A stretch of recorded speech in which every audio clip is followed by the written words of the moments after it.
Thunderstruck indeed. Now, speaking of that, I'm looking at Russia, and they hammered several places in Ukraine today. I guess that didn't work.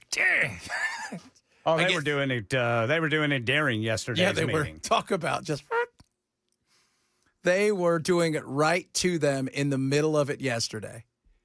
I still don't. Tell me why, if I'm Putin, why I want to end this right now. Give me one reason. I don't think you can. It's because you're not nice? He didn't care about that. There's no reason to end this thing at this moment in time. Zero, zilch, nada. Maybe down the road, but at this moment in time, you've got everything going for you. And they're running out of steam, and they're exhausted, and we have just signaled to, yeah, we may help down the road if there's a peace deal, but yeah, the money's running out, kids. The money's running out. What's happening, everybody? Happy Tuesday. Hot Take Tuesday. We got a lot of hot takes coming up in a little bit. We were trying to figure out a hot. You know what's funny? You ask people about a hot take because we asked Mason. Mason, give us a hot take. And he looked at us and he says, I have no hot takes. And turned around and walked away. It's tough, man. On demand. That was his hot take. That was his hot. Bell, on the other hand. Boy, Brother Bell, he's got one today, man. Yeah, he does. So we're going to get to that in a little bit. He was ready to roll. And I'm sure that you'll figure out some way to twist it. Whatever you say, I just go with, okay? I'm a facts person. No, I don't think so. I'm a facts person. So, although this one's tough for me because you took care of mine when we were gone. And they seem to like you. Yeah. So that's a tough one. Sherry says the reason he would end this is because loss of lives. He doesn't care about that. Yeah. Vladimir Putin? Yeah. No. Jeremiah says because Trump asked nicely. Hey, can you please stop this? I told him I could end it in 24 hours. I never said which 24 hours. And I didn't say all in a row. Oh, my Lord. That was it was interesting yesterday. No doubt about that. That was an interesting thing. We'll touch throughout the day. Now my question is, what happens from here? How many phone calls do you have to make? Putin's not coming to the table anytime soon. Why would you? You have everything going for you at this moment. And the biggest thing going for you has nothing to do with the battlefield and all to do with India and China. Because Trump and everybody, they threaten, we're going to put more sanctions on. 20,000 sanctions already. Putin wants peace. Yeah. Big old piece of Ukraine.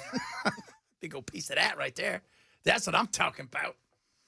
So we'll touch on that a little bit. Ken, you were talking about people who wear hearing aids, less dementia. Yeah. You know why? Why is that? Because I have a feeling that people, as they get older, they start to go deaf. They kind of shut themselves off from the world. Yeah. And they've talked about people that have troubles like that. And so, was it over 70? Yeah, over 70, it doesn't make any difference. Okay. Yeah, there was the study found that it did not show any link in the reduction of the risk of dementia. Okay, but before that. But early intervention is what they're saying this study shows, the importance of early intervention. I'm sure people, you guys have known your grandmother's grandfather, might be some of you even listening. Can you hear me? Yeah. I've got that right now in my left ear, Yeah, but you know why, though? Okay, I'll tell you why. Everybody in radio, I've always kept my headphones down to the point where you could barely hear them. And part of that has to do with because I did so many voiceovers, and I hated headphones for voice. You rarely would wear headphones for voiceovers because you're doing stuff unless there was a talkback. But everybody in radio I know has their headphones up so high that it is crazy. I remember I would walk in studios and people's headphones, you could hear it like it was on a speaker. I'm like, how deaf are you? Yeah, my news director in the 90s, we could hear his headphones. You had the anchor booth in the newsroom behind the anchor booth. I mean, you could hear those headphones out in the hallway. Isn't that crazy? Yeah, but that's how mine are right now. Why? I don't know. Did you used to listen to music too loud? Oh, yes. Still do. How about you, Bell? You're a music guy. You listen to music too loud? Oh, God, yes. I mean, especially most of the time when I'm listening to music these days, it's in the car. And if I'm in the car, it is maxed out. Now, whenever I'm backing into a parking space, I turn it down. Well, you can't see if you don't. That's just Exactly. common sense. Exactly. Yeah. Kids. Helps you see better when you can hear better. I always like, remember when you pull over, you're like looking at a map and you turn it down. Yeah, I got to turn the stereo down so you can Somebody look at the turn map. that. Hey, quick, turn the stereo down. Can you smell that? That's one of the best lines in Ghostbusters. It is. Listen, can you smell that? Oh my goodness me. I've always, because, being in this business we're in, I even when I was doing tons of commercials, I'd like to keep it low because I want to be able to hear if I can hear some of the stuff that would be cutting through. But my wife got to the point where she has the mandible ones now that she wears that don't go on your ears and they go under, the mandible bone. Those are pretty cool. It's kind of a weird thing at first. But, man, I tell you what, man, you don't want that happening there. Yeah, my left hearing in my left ear is much like I've had it checked. And there is definitely a deficit in my left ear compared to my right ear. Wow. And, there's been times whenever, I've looked over at my daughter and, I've said, I don't know where the remote's at. And she says, I said, I love you, Dad. You know what? For a man, the remote is close to love. That's what I'm talking about. I don't know where the remote's at. Somebody said, why do we pull into the driveway at home and then we turn down the radio? Yeah. Shh, shh, shh. What? Nobody can hear us. It's noon.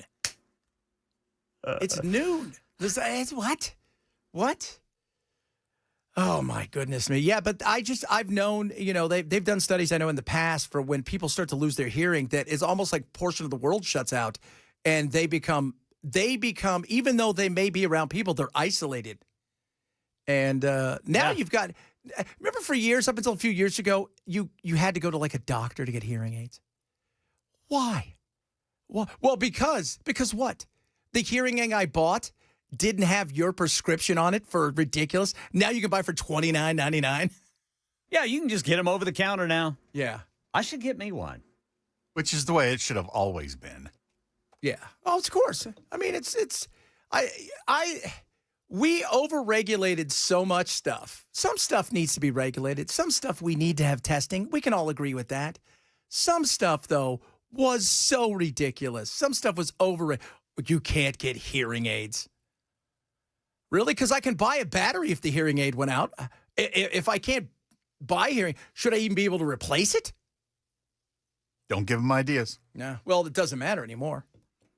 I've never really understood the sleep machine, the apnea machine, either. Like where you had to go to the doc. What would happen? I'd get too much oxygen? You ever used one of those? Dude, I'm not ever going to use one of those because I won't be able to sleep. I will tell you one time. I'll die from not being able to sleep. I was over at my mom's house watching my little brother Spencer. My little brother Spencer, for those of you guys who don't know, he's got brain damage. He's got a trach, a G-tube, cerebral palsy. Goes by the name of Lucky. He's fantastic. So Spence, I was watching him, and he's never walked or anything, and I put him on his bed, and my mom has a sleep apnea machine. I thought, oh, I'm going to try this. Yeah. It was the best nap I've ever had in my life. Really? Yeah.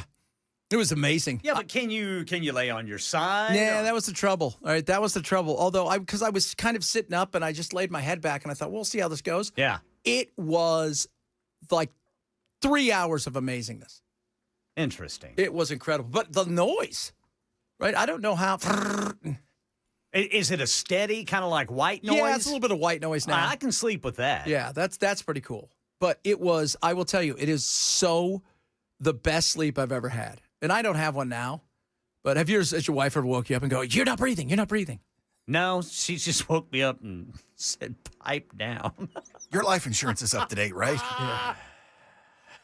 Jeff texted in and said You're he's got snoring. $89 pair of hearing aids and likes them better than his old 5K ones. Yeah, I can see. Jason says, I always mute the radio when I back up. A lot of people do that. Yoga class. I thought you said you want glass. So true. Oh, good. But I've like so many of these things you have to have some sort of prescription for or any of that stuff. And I was always curious. I'm like, what exactly could happen to you if you had a sleep apnea machine and you didn't go through the doctor and there's only like 2 settings on it? My assumption is they're both going to be okay. I'm just curious, but it was the best nap I've ever had. You're taking money out of some doctor's pocket when he can't write that prescription. Oh, go to a sleep study. My aunt's got to do one next week, a sleep study. That's a trip. Where you go and sleep in someone else's facility. And you're all wired up. And they're staring at you. And they watch you. Yeah. What's going on? I don't sleep, so how would that be? Yeah. I mean, I went to bed last night, 10:30, woke up at 2. I was going to say they'd have 30 minutes to test you, and then you'd be awake again. Yeah. Chad, we think we can get at least solid 45 minutes of sleep for you and I. I was getting ready to say, man, what you went to bed at 2:30, or rather 10:30, woke up at 2, you got probably an hour. Yeah. Yeah. Yeah, that's it. You'd have a good hour. Right? I mean, I tell Belle at least once a month I will come in and I haven't been asleep for 2 days. Right. I don't know why. I just don't. And that's not an exaggeration. No. And I used to be that way as a kid. My mom would be like, "What's he doing? He's just wandering around. What's he doing at night? He just sits in there and he just does stuff. Just hangs out, right? Works on his skateboard or juggles a soccer ball or whatever. Reads a book. That's it. That's all I do. I was always that way as a kid. I'm still that way as an adult. Kind of an odd thing. A lot of stuff to get to. We have our hot takes ready. We know Bell has his hot take. I found mine. You found yours. Yes. I've got mine. There's a lot of hot takes being ready to be hot taken. Now, the hot takes, you guys can send them to us via text, right? You could go at Chad Benson Show, do it on the YouTube, whatever it is. The hot take is this. We don't want anything political. It's fun stuff. It's wacky stuff. It's stuff that you would like, oh, my first week, I was like, the Beatles suck. I've never really liked them. I thought they were a very average band. You were like, oh, my God. And then the second week, it was, I think The Godfather's stupid and it's a boring-ass movie. Right? Canon. Then we got into mayonnaise. Next thing you know, now we give away mayonnaise every time you come on the show. We got to get John Rose on here so we can give him mayonnaise. He's not getting any of my mayonnaise. He's not getting your mayonnaise. He's getting our mayonnaise. And that's why, Duke, you need to sponsor us. Yeah. What do you think about those apples? So we'll do the hot take coming up in a little bit. Everybody's got their hot take ready. Send it to us via text. What's your hot take? Again, silly, fun stuff. Starts a conversation. Text line 615-737-9986. Ooh, we've already got some people hammering it already. Oh, goodness me. And we're also starting to take your submission for One Hit Wonder Wednesday. So let us know what that is. Yeah. Tomorrow it's going to be awesome. This is Chad Benson, Super Talk 997.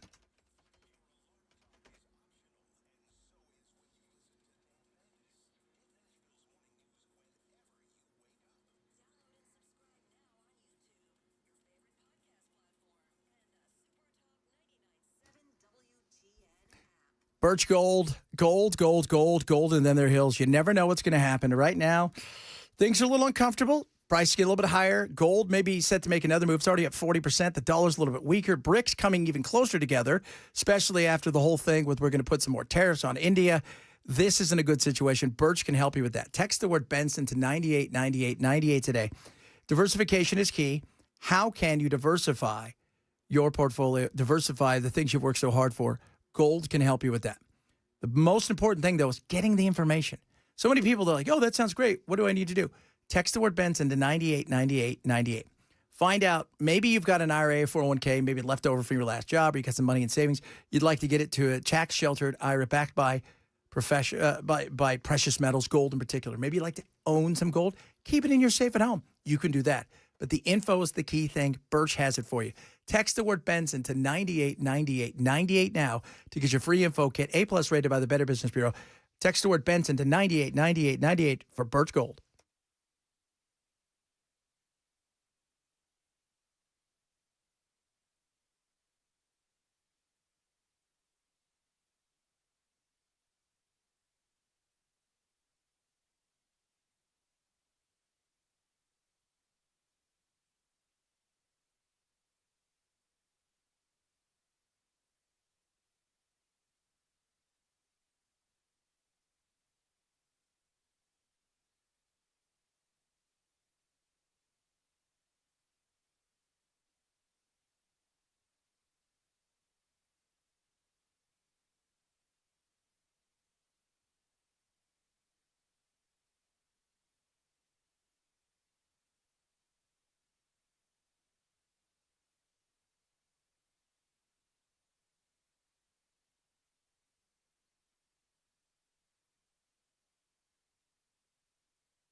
All right, guys. Wellness Institute of Nashville is amazing. Here's my hot take. They're the best. Period. Case closed. I win. Take down this number, 615-246-5009. Or go to painisbad.com. Your back hurts. You got sciatica. All these things happen, and you're frustrated. You don't want to live in pain. You don't have to. Thanks to Dr. Mitchell and Dr. Ashley. Right now, Big Daddy Trump special, $12. Comprehensive exam, x-rays if needed. They're going to explain the diagnosis all in your first treatment. It is awesome. So there's no surgery, right? There's no pain injections and for the spine. There's none of that stuff. No painkillers. This is about getting you up and moving and feeling better and living a healthier, happier life, more mobility, and getting back to the things you love to do. This is incredible. Get over there. See them. Dr. Mitchell, Dr. Ashley, 615-246-5009, 615-246-5009, or visit them online at painisbad.com.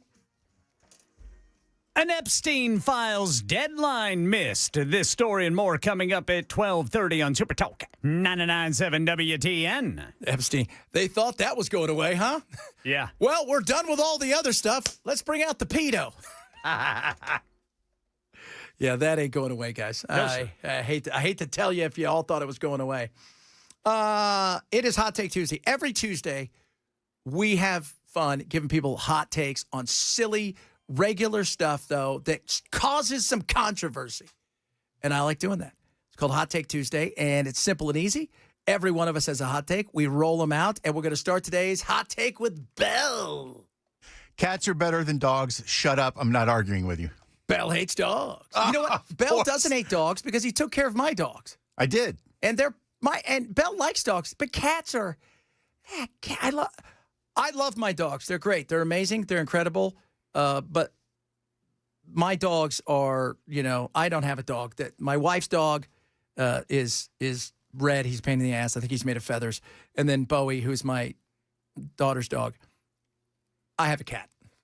Santa brought him for my daughter, but he loves me the most. See, I think it's a case-by-case basis. Yeah. And I love both, by the way. And your dogs are actually, they were great. Yeah, my dogs are funny. They're derp. They're just. Which is the one with the spiky hair? That's Red. Red always looks like he got hit by lightning. There's never a day that he doesn't look like he looks like, what was that, Sideshow Bob? All the time. All the time. All right, Ken? Yes, sir. What you got? Steak sauce is the crutch of the culinary insecure. Oh, wow. Oh, man. Look at that. That was an eloquent way to put it, too. You threw that right there, right in everybody's face. Well, I put it in AI, and it came up with it like that. You know what's interesting about steak sauce is I've always felt steak sauce is the way that you hide a bad steak. Yeah. Yep. And it could have been a good steak, but you overcooked it. You did something like that. Or it's not juicy enough. There's not enough to it. And so that's it. I like that. That is a great taste. Right there. All right, kids, for me, I hate sweet tea. I do. I hate it. Well, you gotta define. Anytime you can go somewhere, they're like, do you want sweet tea or do you want, no, I want my tea. I will sweeten it myself. I don't want any of your crappy sweet tea bought out of the thing. I need to sweeten it myself. I hate sweet tea. It's gross. It never tastes like the tea that I want with a little bit of, And people have such a tendency to put way too much sugar in it. Yeah. And if you don't use sugar, then you've got to sweeten it yourself anyway. Yeah, that's right. Boys, that's like saying you're having too much fun. Yeah. Well, that's true. Can you ever have too much fun? Some people would say yes. Those people feel guilty about everything. That ain't us here, kids. I've always felt that way the next morning. By the way, already we got the battle of cats and dogs going on the text line. Cats are for lazy people. I'm not necessarily going to argue with that. Cats are full of parasites, which control you. Oh, my cats are clean. Dogs have masters, cats have staff. Yeah, that's a good one. Mules are better than horses. I like that. When I tried Duke's Mayo for the first time, I made a sandwich. Almost right away, I spit it out and ran to the bathroom. Oh, you know what? Must have been molded bread. Must have been horrible. There was a meme that came out during COVID.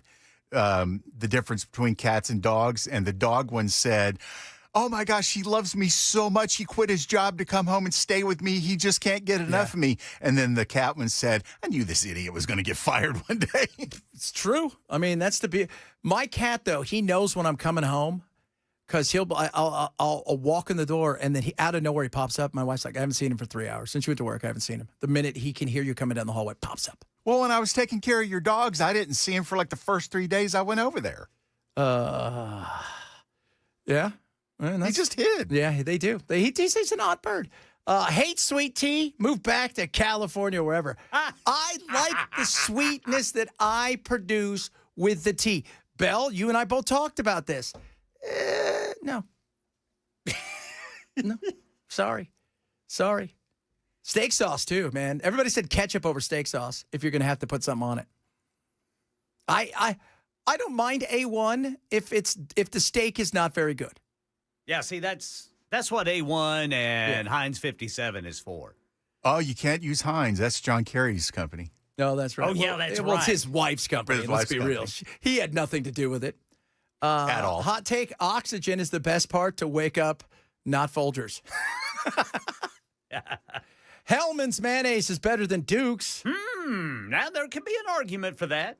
But for me, it's Duke's. Duke's. But then again, great value will do fine by me, too. Do they make steak sauce? Yes. Have you tried their steak sauce? Yes. Because I'm not a particularly good steak maker. You know, steak and chicken, man, you got to watch out for those things. However, chicken is one of those things. It goes wrong fast. Now, I air fried a couple of steaks, a couple of weeks ago, and man, I found this marinade. I did not need any sauce for it.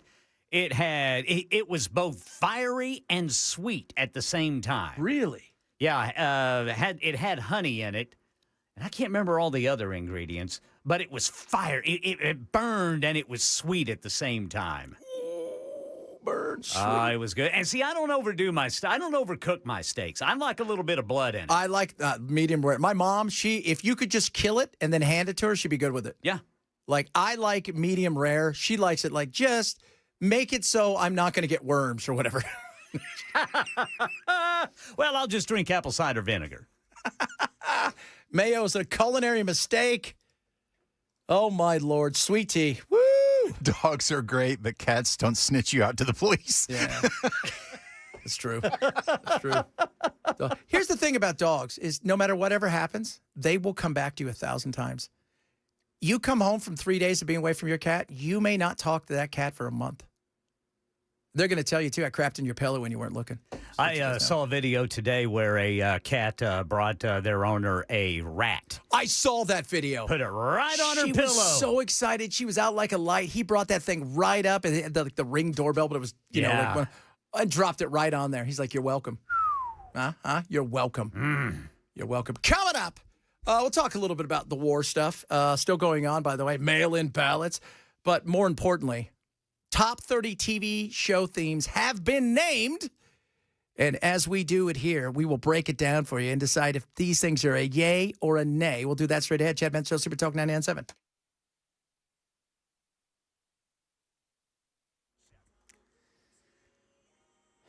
I'm Ken Weaver with your top stories. Got the full forecast in 5 minutes. Justice Department missed today's deadline to comply with a subpoena for documents related to convicted sex offender Jeffrey Epstein, but the chair of the Republican-led House Oversight Committee says the records will be ready on Friday. ABC News Justice Department reporter Alex Mallon tells us what the committee is looking for in these documents. Investigative purpose is based on improving how federal law enforcement investigates and prosecutes sexual or sex trafficking. And obviously looking at the Epstein case, that is a good test case because of the myriad failures in how federal law enforcement investigated and prosecuted him. And obviously he died by suicide in 2019 before he was able to stand trial for his crimes. A major American manufacturer announcing more than 200 job cuts. John Deere blaming the struggling ag economy for a round of job cuts, saying it's impacted equipment orders. 238 employees losing their jobs. Harvester Works in East Moline, Illinois, made up almost half of the affected employees. Another facility and looks like an Iowa foundry also saw some job cuts. Terminated employees are eligible to be recalled for future openings. And the Menendez brothers to get a chance to argue for parole later this week from prison in San Diego. Their parole hearings are set, says Alex Stone. On Thursday and Friday, Eric and Lyle Menendez will try to convince California's parole board that they have rehabilitated themselves and deserve freedom 35 years after they killed their parents. The board will have to decide if they remain a risk to society. It comes after a judge earlier this year modified their sentence from life with no chance of parole to life with a chance. Our local ABC affiliate, KGTV, obtained documents showing the recent attention on the Menendez brothers has kept prison staff busy as obsessed supporters of the men have been sending them hot meals and gifts at the prison. Alex Stone, ABC News. That's the latest news. Weather's next. I'm Ken Weaver, WTN News.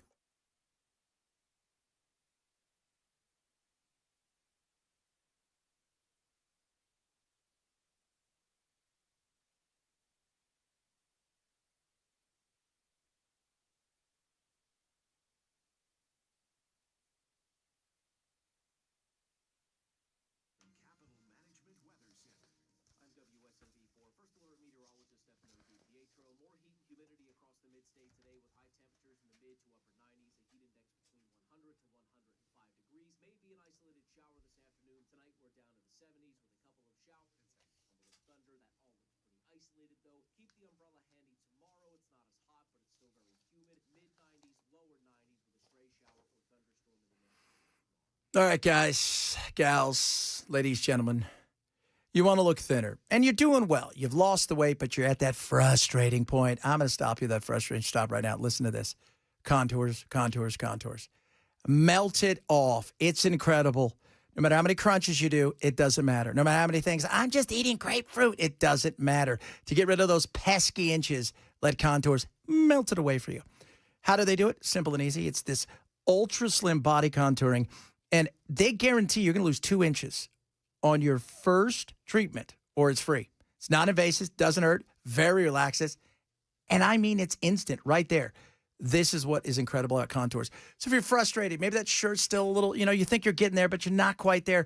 Maybe you're in this position where your shorts, your jeans or whatever it is, they still get back to where you want to be. Let Contours help you with that. Call 615-236-9960. Remember, you're guaranteed to lose 2 inches or you don't pay anything. That's on your first time in there. Call Contours, 615-236-9960 or contoursllc.com now.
Broadcasting live in 3D Technicolor. This person texted in something that I think is hilarious, talking about lock your wife and your dog in the car, then open it up an hour and see which one of them wants to see you more. It's a good way to test it right there. Fair point. Don't need an hour. Yeah, that's not going to go well right there at all. Yesterday, they met, they sat down, nothing got done. I didn't think anything was going to get done for a while. This is going to take a while. Putin has no reason, zero reason to come to the table right now. None. Zero, zilch, nada. Why should he? He's crushing everybody's soul over there. He's taking more and more with him. He sees that we're not going to be backing them financially, and we've already started to pull away with that. And it's just, I don't see how he's going to come to the table. And you know, everybody's like, well, Trump has no cards. He doesn't. He has no cards in this that can play. Neither does Europe. Nobody does. Because Trump is, and I understand this. Trump looks and go, okay, I could go harder after India, sanction anybody, including China, and throw more tariffs on them if they decide to buy oil from the likes of Russia. But then that's going to hurt me. And then the market itself may start to really take off. Then things are going to get more expensive. And then all of a sudden we could go into recession. And then I've got this thing called a midterm coming up. And that could end up being an absolute nightmare for me. And then all of a sudden, if I lose that, well, you know, I'm going to spend 2 years not only as a lame duck, but one that's being essentially probably, and this is what they're going to start running as, they're going to come after him hardcore and try to impeach him again. And that's how the Republicans are going to really, you're going to start hearing that more and more. That they're going to, the push is, if they win, they're going to impeach him. I say that over and over again. So what other thing does he have to play? We've already got 20,000 sanctions on him. There's nothing left for them. And Ukraine has nothing left. So at this point, you're hoping that something happens in his country that causes him to make a turn, or he feels like he's eaten enough. That's the other big side of it. And I was talking to my buddy Mike Lyons today, who's a military analyst. I'll play some of it a little bit later, but he said he didn't even think he wants to go to Kyiv at this point, because going to Kyiv, he could have just went through Belarus and he could have got there much quicker. He doesn't. That's not his interest at this moment in time. So I think he's just putting the pressure on more and more, and we'll see what it looks like in the coming days and weeks. The top 30 greatest songs of television history have been released. Now, guys, I'm not quite sure how I feel about some of these, because I'll be honest with you, I don't even remember some of these. Now, who released this list? This is the Rolling Stone and the Hollywood Reporter. Okay. Okay. And you've got the usuals on there, which you like. Never saw that show. But the usuals. But there's some on there, like The White Lotus. And apparently that song has become big. I don't know if anybody out there has seen The White Lotus. Remember, if everybody tells me to see it, I can guarantee you I will never see an episode. Matt's the same way. The White Lotus, Aloha, Renaissance, Enlightenment by Cristobal Tapia de Veer. Have you ever watched The White Lotus, Ken? I've seen all 3 seasons. Do you like that song? What song? The theme. The theme? I can't even remember what the theme is. Yeah, there it is. Well, that made an impression on Ken. So, yeah, I don't know what. So, one of the other ones, Secession. Have you seen that? No. No. Main title theme is, it's called Main Title Theme by Nicholas Britell. Yeah, I don't even know who that is. Big Little Lies. Cold Little Heart, performed by Michael Kiwanuka. I have a question. Number one, the Wednesday / Addams Family, they think is the most recognizable of all of TV themes. Wasn't that just to take on the original? Yeah, it's just to take on the original, but they've modernized it because Danny Elfman did it. Oh, right. Because Danny Elfman can't do anything that's not kind of in black and white. Right. Stranger Things is on here. Yeah, I like Stranger Things. Then you start to get to, obviously, well, like The Hills, Unwritten. Well, that's Natasha Bedingfield. That's already a big song. I'm not hearing Rockford Files anywhere. Oh, don't worry, it's coming. The Office, main theme by Jay Ferguson. Yeah, that's pretty good. Wait a minute, Jay Ferguson from Thunder Island? Thunder Island. Really? Well, what do you know about that? Here on Thunder Island. That's a great song right there. What do you know? Some of the other ones, Veronica Mars. We used to be friends by the Dandy Warhols. And then you start getting into like the ones that we love and know. All Star right? Trek on there? Gilmore Girls. You look like a Gilmore Girl guy. No. Okay. Never saw it. Carole King and Louise Goffin. Actually, let me rephrase that. I have seen clips of it, and I would not watch the show because they talk so fast. It's like they're just rushing to get through the scenes. Yeah, because they don't want to be on the Gilmore Girls. I guess. Like how many seasons can we do with this episode? That 70s show is on here. Cheap Friends, Trick? I'll be there for you. Rembrandts? The Rembrandts. The X-Files. Yeah, that one's a big one. Yeah, that's a good one. I like that one. The Fresh Prince of Bel-Air. I have pre-slap, PS, and then AS, after slap. Because it's like, I like the Fresh Prince before that. Full House is on here. The Golden Girls. Thank you for being a friend. I did not know until this week that was Andrew Gold. Yeah, you didn't know that? I had no clue that was you Andrew should Gold. know that you of I all should people. have. I'm embarrassed I Shame. don't know that. Shame. Andrew Gold, definitely not a one-hit wonder. No, Shame. no. Miami Vice. Oh, yeah. Yes. Absolutely by Jan Hammer. By the Jan Hammer. Cheers on here. Yeah, that's good. 100%. I'm fine. The Jeffersons, because they're moving on up. Yeah, man, I love the Jeffersons. Oh, I did. Wheezy. Yeah. Love me some Wheezy. The Brady Bunch. Performed by the Peppermint Trolley Company. The Brady Bunch. The Peppermint Trolley Company. Who the hell is that? Did you even know that, Bell? You would know that. Is that, Sherwood, was it Sherwood Schwartz? Schwartz, yeah. He wrote some of his own theme songs, and that sounds like... He wrote the lyrics. He created the show and Okay. wrote the lyrics, while Frank Duvall composed the music. The Peppermint Trolley Company sang it. So Paul Parrish, John Beland, and Louise Fletcher then re-recorded it, but the original was the Peppermint Trolley Company. That's a great one. Scooby-Doo, Where Are You, by Larry Marks and George Robertson, and The Twilight Zone. Yes, sir. Yeah. Everybody knows the Twilight Zone. Everybody knows The Twilight Zone. I think out of all of these, Cheers was my favorite. Yeah, it's a good one. When Barry Manilow was approached to write the theme for American Bandstand, Yeah. he readily agreed to it, but he just he went in and he wrote a song. He just wrote a song, which what he does, and then he sent it to them. They're like, "Dude, we only needed 60 seconds," and he had written a full 3.5-minute pop song. You know what? I'm surprised it was on Love Boat. Is that it's not on there? No, it's not on there. Oh, wow. No. They've got a lot of like the OC, but a lot of these things were already songs. They just turned them into, Yeah. that to me, that doesn't count.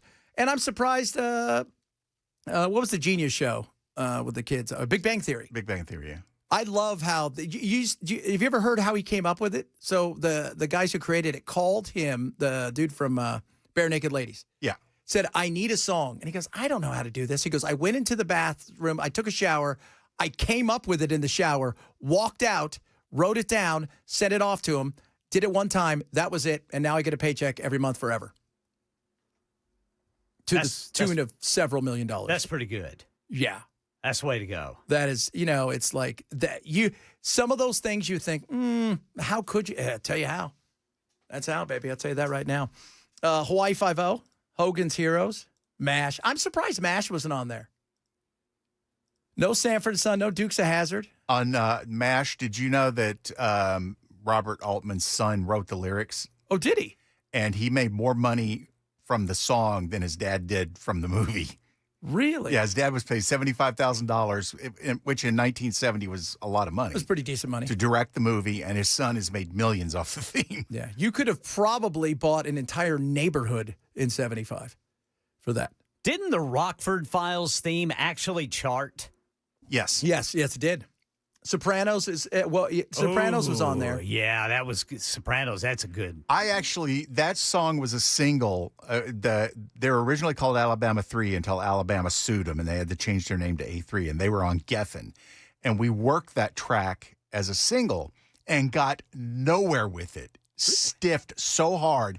Then Sony comes out with it on as the soundtrack, as part of the soundtrack to The Sopranos, and turns it into a hit. Interesting. That's crazy. I was watching something today about going through one-hit wonders, looking, and Valerie came up because there was this guy talking about it from Steve Winwood, and he did that song in like 1980, and it sucked. Nothing happened, and it didn't go anywhere. Then another guy got a hold of it like 7 years later, threw some stuff on it, and re-released it. And it went to number 7. Well, I'll be. And that was about a blues singer named Valerie, who I was listening to some of her music. Whoa. And they wrote the song. It wasn't about a lost love, he said. It was about a woman who all of us loved, who couldn't get out of her own way, and she was destroying herself when she should have been the biggest star in the world.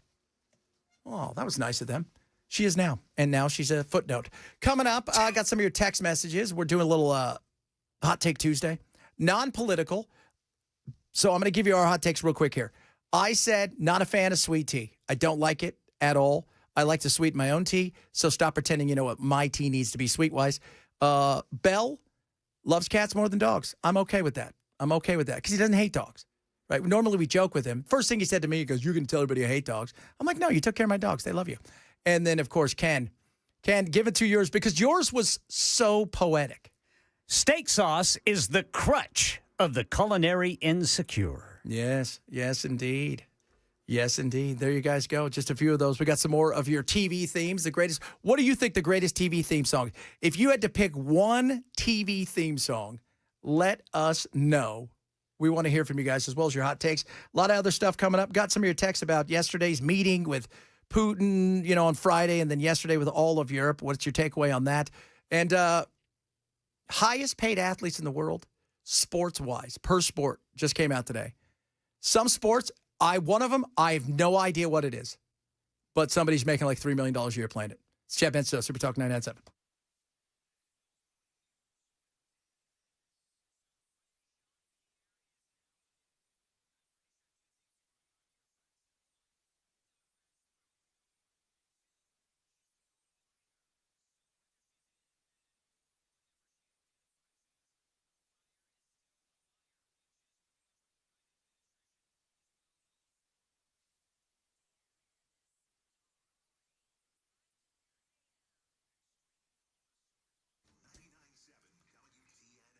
And football season is here, and my buddies over at PrizePicks are ready to help you by giving you the great opportunity to win up to 2,000 times your money. And how easy is it? You pick a lineup, 2 players up to 6 players, and you can win up 2,000 times your money. So how do you do it?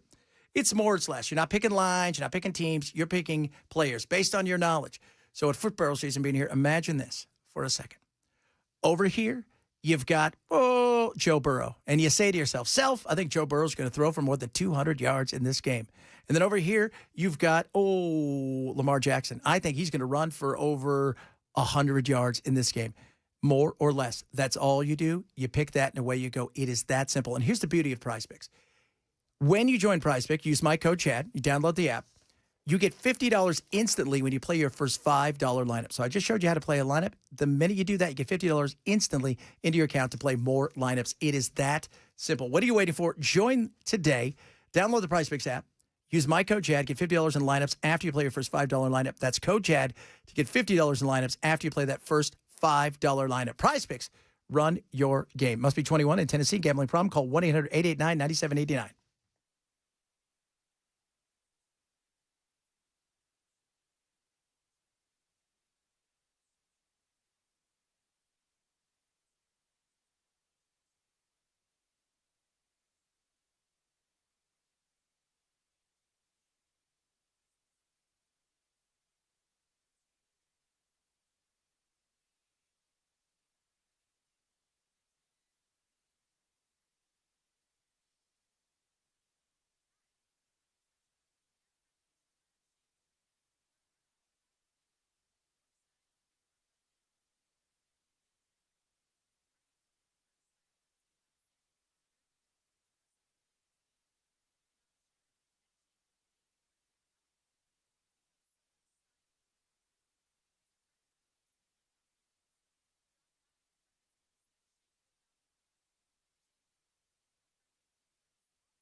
Listen up.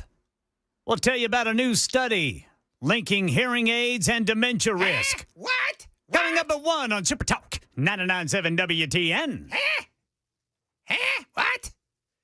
Man, Speak great. up, Sonny. Hey, Shay there. I want to get one of those. You know what's funny? You should get some of those. What's the thing you used to listen to that you look like you could shout through?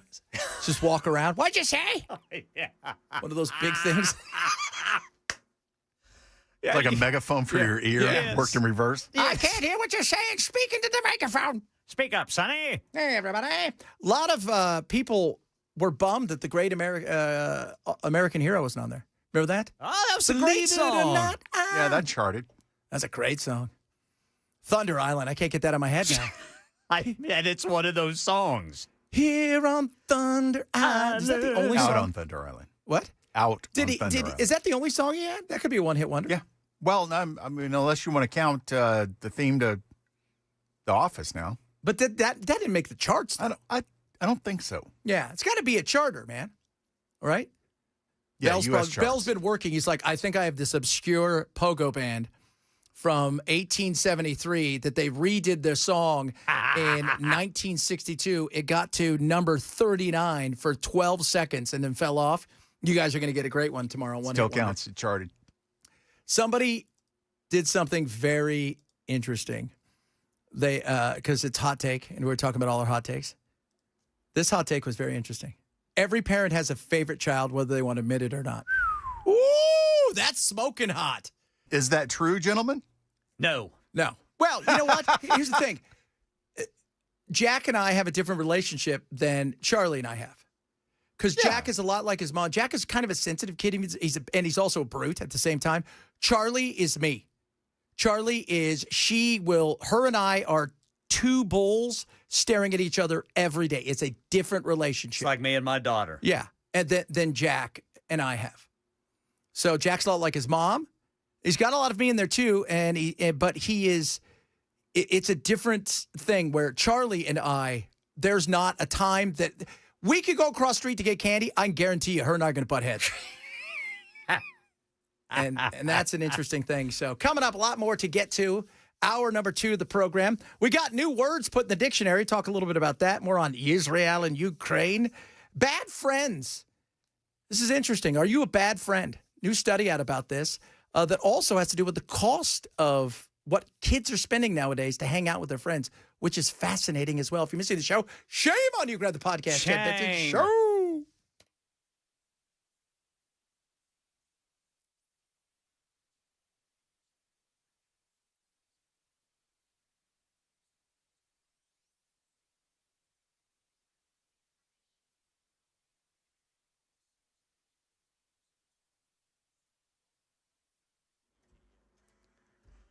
One o'clock on the dot. I'm Ken Weaver with your top stories. Got the full forecast in 5 minutes. Tennessee 7th Congressional District special election update. Nashville real estate developer Stuart Parks, one of more than a dozen GOP candidates. He came on WTN's Chris Hand Show Come At Me Bro segment, where you, the listener, ask the questions. Parks said prison reform's a major portion of his platform. Says he wants prison turned into a Christian boarding school. And justice will be carried out, for whatever they did. But instead of sitting around doing drugs and, doing gang stuff in prison, we can be sending them to classes and, teaching the Bible and so forth and actually changing them. Park served time in federal prison for his involvement in the January 6, 2021 U.S. Capitol riot. He was later pardoned by President Trump and says President Trump was there for me. I'm going to be there for him.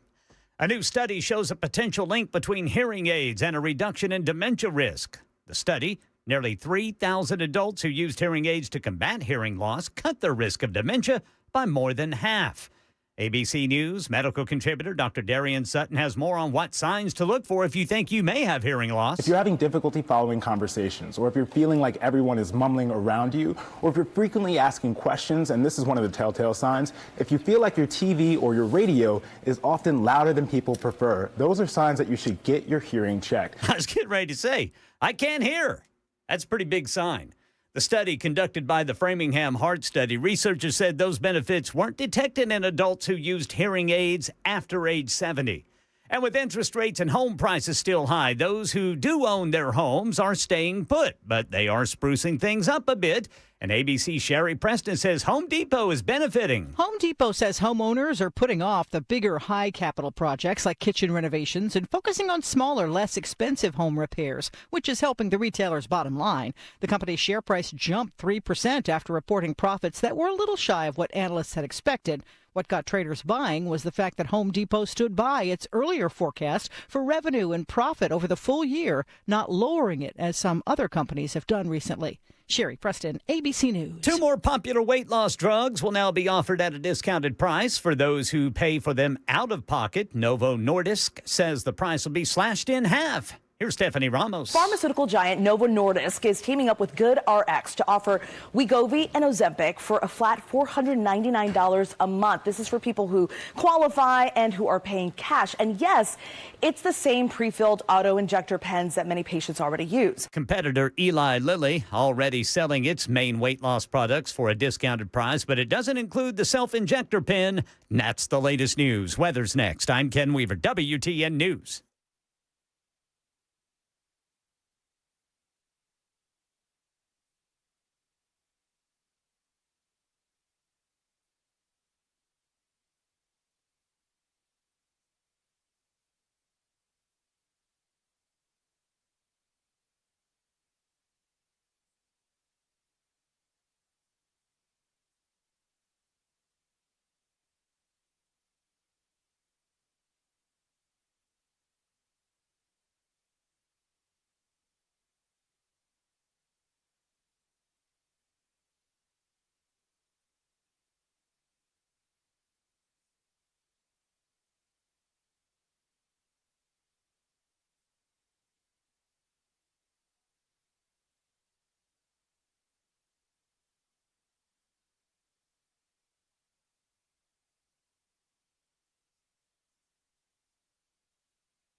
Hot takes. Somebody's hot take earlier was every parent has their favorite kid.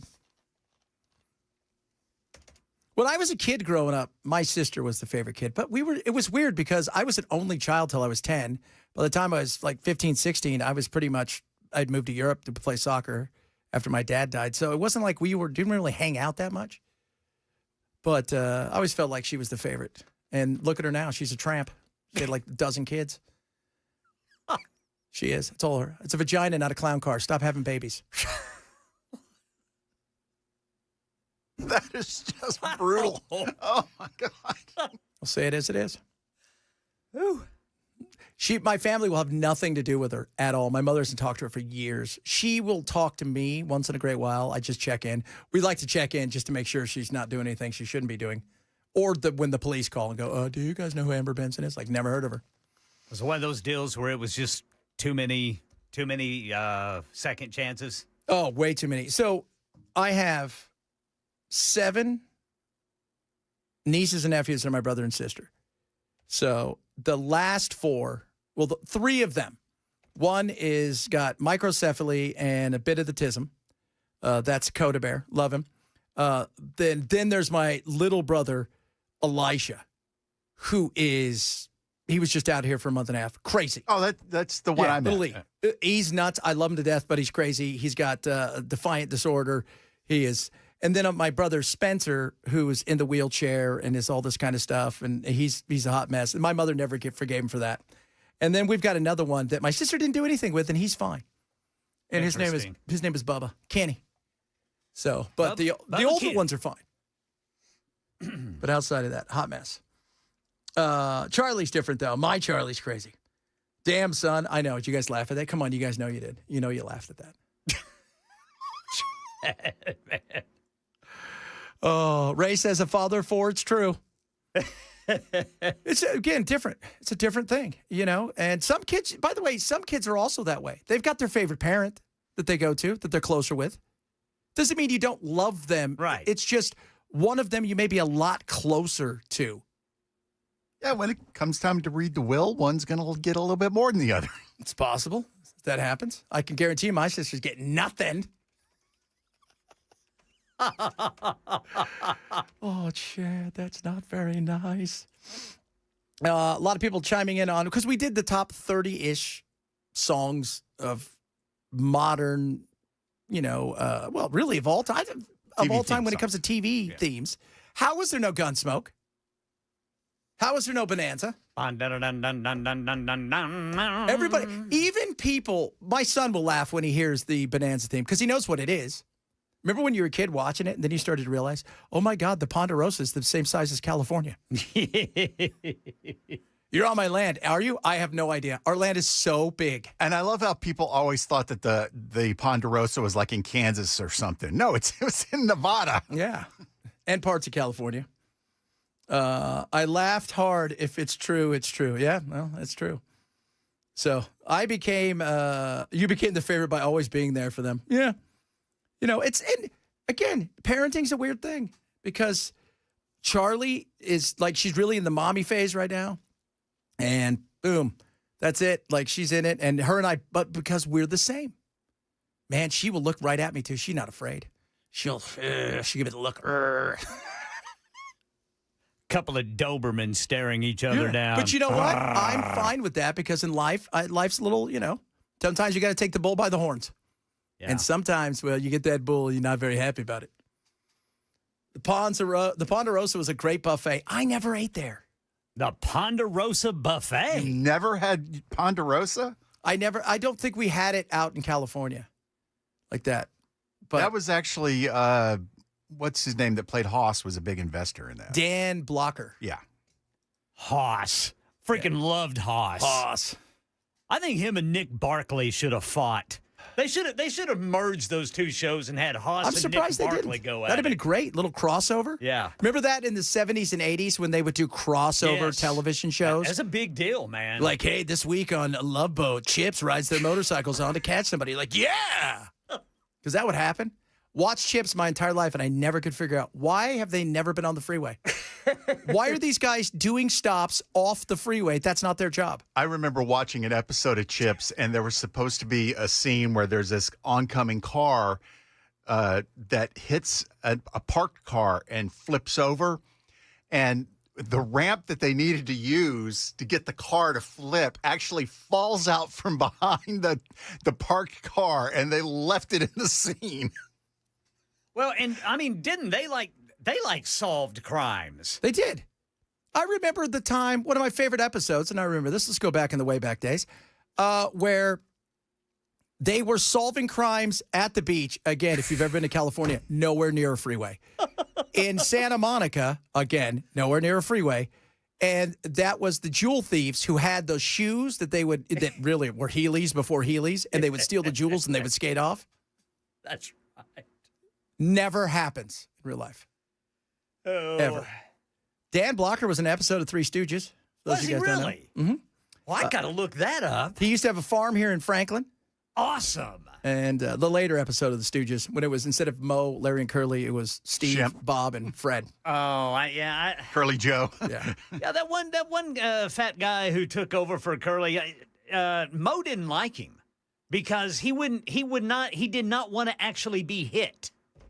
Whereas Curly and Shemp and Larry, I mean, they knew how to hit each other. But this guy, he didn't like that. No. His name was Joe. You gotta, sometimes you gotta get into it.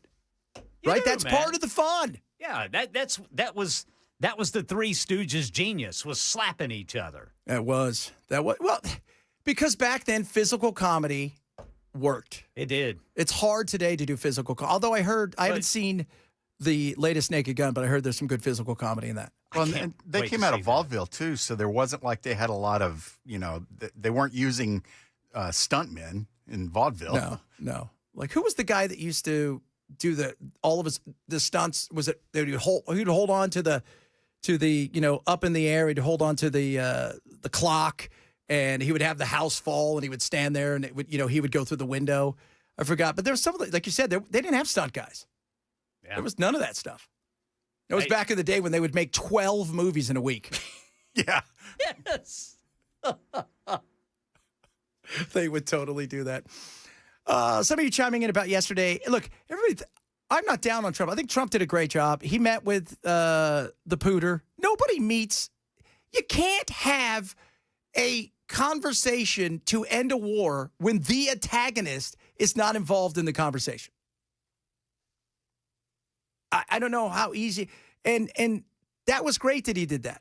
And like I said, he didn't really roll out the red carpet. It's Alaska. There's only so much red carpet there. It's not like he brought him to New York or, hey, come down to Mar-a-Lago. It's going to be fun. So, this, like, he got played. He didn't. But the reality is, until you get those two cats in a room, I don't think anything's going to happen. Does anybody know how sources work? You don't tell your sources that Putin will never, ever, unless they're absolutely going to, he didn't even think they'll ever be in the same room together. And Putin, the number one thing is he either wants him to have an election, and the reason he wants him to have an election because Putin knows that the power of persuasion that he would have to sway that election in Ukraine, to put in some sort of puppet regime is what he wants. And so that would be interesting. But I don't think they'll even be in the same room. If Trump got those two guys in the same room, even if nothing happened, give him the Nobel Peace Prize there. Even if they started to attack each other. But he doesn't want to be anywhere near him. It's an odd thing, right? Like, what did he do? Did he do something? I feel like he did something to you. Like, it's personal. Like, he stole your lunch money or you stole your girlfriend. So, but I think, but what came out of it yesterday was they'll meet again, but until the final two can stand there inside of a room, and I think everybody wants, the Camp David Accords or something like that. I just don't think we're going to get that out of these guys, which is going to be tough. It's going to be very, very tough. And Putin's got no reason to stop, guys. None. And that's not some sort of wacky hot take. That's just reality. I mean, Ken and I have been talking about this for weeks. Dude doesn't care about lives. And that includes his own people. They're just a statistic. He isn't going to all those funerals. He's not welcoming home what's left of somebody's body parts after they've been blown to smithereens. No. So he doesn't care. And so he'll continue to throw everything he needs at it until he thinks he's eaten enough, right? He's satiated his appetite, and then maybe. But we have no power over him to persuade him whatsoever, unless there's some magical way that we found some sort of diamond mine or something like that he would want a piece of that he's willing to give up. Yeah, I think it's going to have to involve minerals, something like that. Yeah. That would even, bring him close to being possibly in the same room with Zelensky. And I don't even know if they could do that.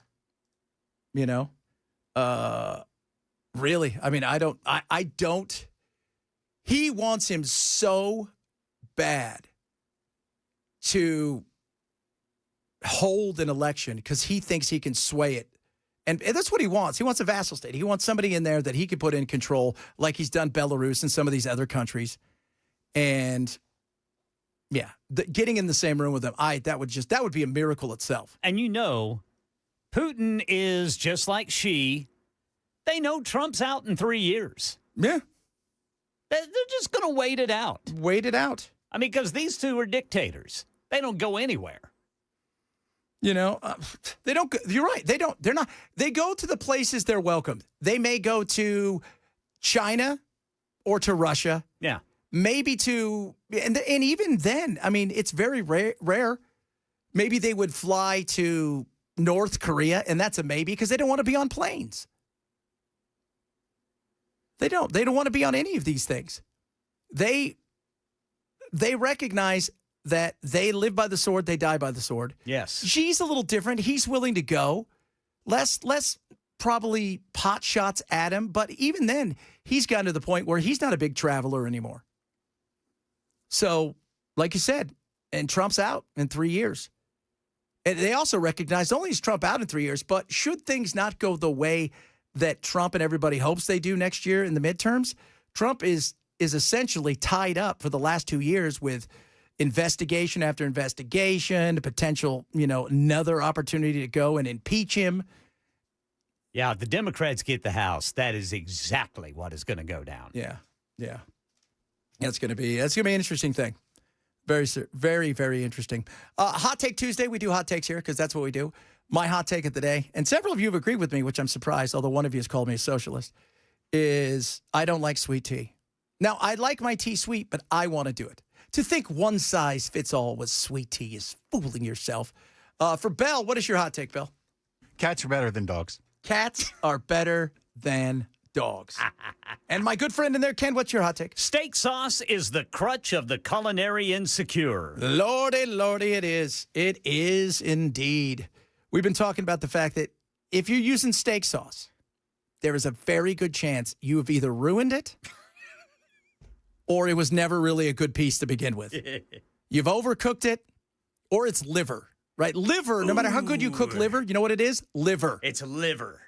It's what toxins in the body have gone through. Yeah, it's liver.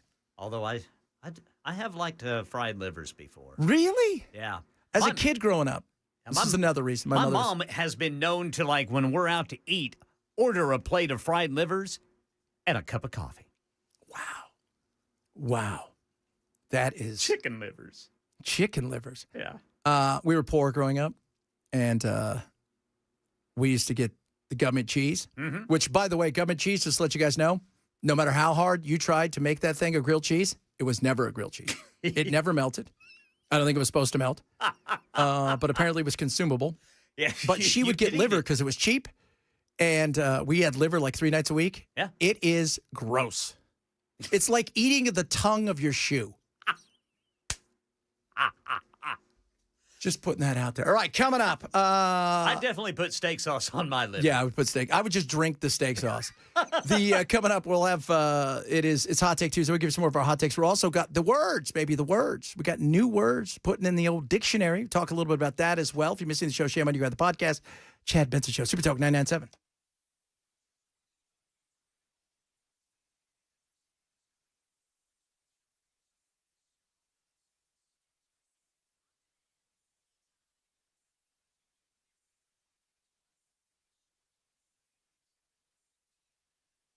WebRoot, you want to protect yourself. You want to do it right. WebRoot is going to get you there.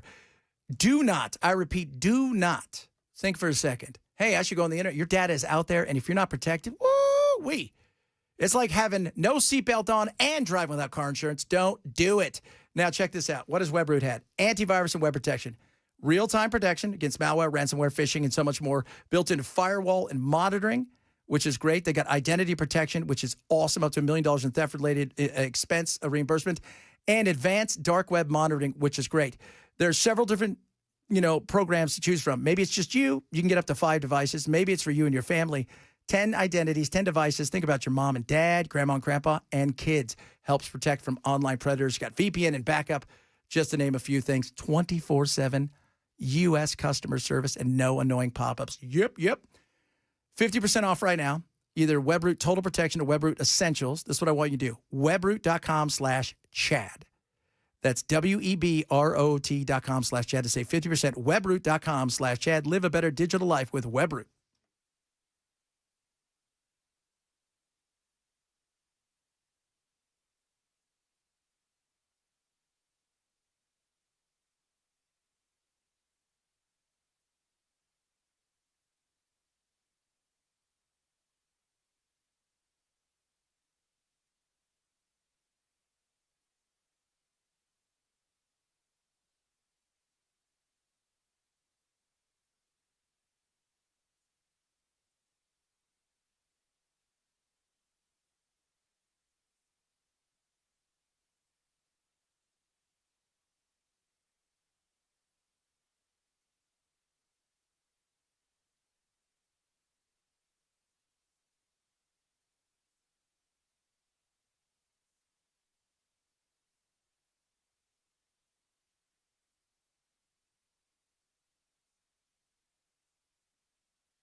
All right, kids. Busy bee. Right now, school's back, and you need to upgrade yourself with your HVAC, and I'll tell you why. Because maybe it's not working as well as you thought. You got through the summer. There's no way you're going to get through the winter. Oh, boy. Now, when you upgrade right now with Busy Bee, you get entered in to win a Healthy Hive giveaway. That is a $1,500 sponsorship to a local school of your choice. School's got to be within service area, which is incredible. On top of that, they got great deals going off, 50% off any septic work, mainline drains, whole home repipes, and something else for your kids. You go to school every day. You could bring your kid. Like if I was a teacher and your kid brought me an apple, I'd throw it at him. That's silly. Don't do that. You know what you could do for them? Buy one, get one. That includes the Beef Hive Club membership. You buy a membership, they're going to let you gift one to a coach, teacher, faculty member at a local school in the service area. So you buy one, gift one. It's that simple. Breathe easier right now, too, with $100 off indoor air quality products, among other things. Right now, Busy Bee's got you covered, and your school as well. This is what I want you to do. Call Busy Bee Plumbing, Heating, and Cooling now, 775-7833, 775-7833, or visit busybehvac.com. Right now in Denver, Colorado, large-scale search underway after a park ranger was stabbed. We've got that story for you and more at 1:30 on Super Talk 99.7 WTN. What happened? Who got stabbed? Park ranger. Got attacked. By a bear? It says it got stabbed unless that bear is carrying a knife. What if it was one of those bears, one of those kind of like hoodlum bears, like Yogi? Because I always thought Yogi should have had a weapon. He feels like a soprano. How'd you get the picnic basket? You shot him. Yeah, in this day and age, if Yogi was a bear, they would just have him killed. They would. Put him to sleep. Can't be around people. Had to take him fishing. Remember how Tony would invite everybody out on his boat? Yeah. You knew that. You knew you were done for then. Yeah. By the way, I'm not going fit. Hey, would you like to? No, Tony, I'm not good at fishing. No. I appreciate that. I don't want to. Absolutely. 100%. Appreciate that. Appreciate you looking out for me. I like leisuring, and that includes not dying on your boat. We've got new words, kids, added to the dictionary. Internet culture is changing the English language, says Colin McIntosh, lexical program manager at Cambridge Dictionary. Skibbity, which is a different meaning, such as cool or bad, can be used. Skibbity. Yeah, skibbity toilet. It's kind of a big thing the kids use, meaning it was a joke. It was coined by a creator of a viral animated video series, Skibbity Toilet. If you don't have kids that are younger, you probably won't recognize it, but it was... That's creepy. It is creepy. You never seen the Goodness.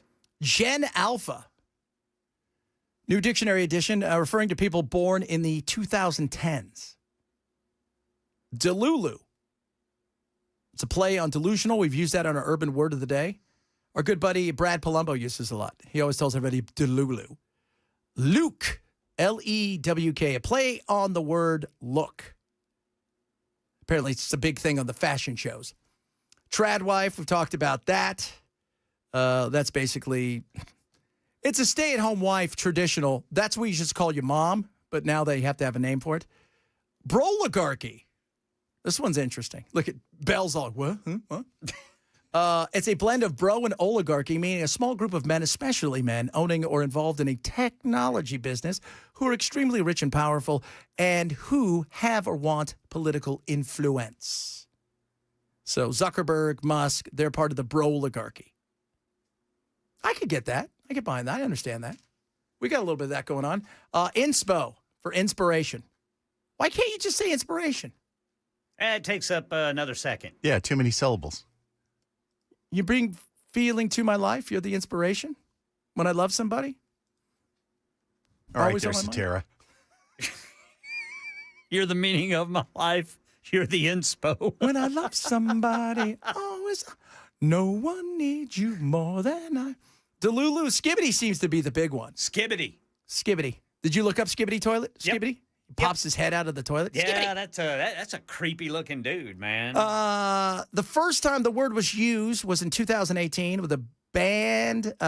Little Big released a track called Skibbity. The music video has been viewed over 700 million times, and there's a dance that went with it that made it viral. Wow. Reality TV star Kim Kardashian revealed her familiarity with the phrase when she posted a video on Instagram showing a necklace engraved with Skibbity toilet. Interesting. Yeah. Isn't it weird? Like, there's that. 700 million views. That is crazy how many million views that is. That is double our population in the United States. Think about everybody seeing a video that you've done twice. 2 times. That'll get you some sponsorship. That will. Do you got anything other than, I don't, I got to guess, come up with something? So they added a ton of new words, over 6,000 words. But these are kind of the ones every day. And, they're going to continue to add more because, we do our urban word here, but this stuff, it pops up all the time. They're coming up with new stuff. Gassing, right? That's when you add little juice to somebody that doesn't even really need the juice. Man, I'm gassing him up. Bell's doing his thing. I'm gas. He's the best at this. That's gassing. All right, there you go, kids. That or gaslighting, one of the two. That's another little thing as well. Coming up, a little bit more on what's going on in the world of politics. By the way, if you haven't heard the story out of Nevada, it is a weird story of a sex sting where one of the guys got to go home to another country, and people are asking questions. Why is that? We'll discuss that, among other things, straight ahead. Chad Bench Show, Super Talk 997.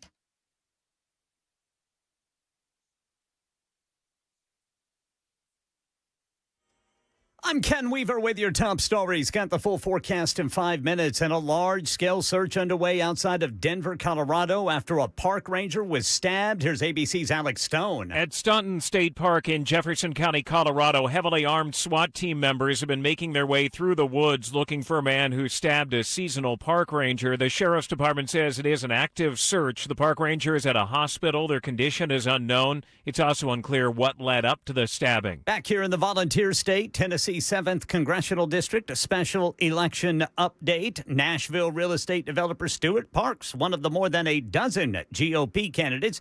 He came on WTN's Chris Hand Show, Come At Me Bro segment, where listeners ask the questions. He said prison reform's a big part of his platform, not just in prison, but also after prison. I'm the only candidate that I'm aware of in this race that is willing and very passionate about doing away with these ridiculous gun control laws where somebody serves a prison sentence and then they get out and they can't have a firearm. I mean, people do change, and I have seen it in prison where people, gangsters, whatever, and they renounce their gang past and become Christian. Parks served time in federal prison for involvement in the January 6, 2021 U.S. Capitol riot, later pardoned by President Trump, and says President Trump was there for me, I'm going to be there for him. Also in Nashville, a 17-year-old arrested for having a gun at Maplewood High School today. Found it in his backpack as he went through the Evolve weapons detection system. Authorities say he was not cooperative when they asked where he got it. And Clarksville police say they arrested a suspect who fired shots at a vehicle over the weekend on Tiny Town Road near Tower Drive. They say 21-year-old Kabari Carr was a passenger in another vehicle, pulled alongside the victim's car, fired several rounds. The driver was not hit by any of the bullets in what police are calling a targeted attack. Carr was arrested yesterday in Stewart County, taken to the Montgomery County Jail in Clarksville. Bond set at $75,000. That's the latest news. Weather's next. I'm Ken Weaver, WTN News.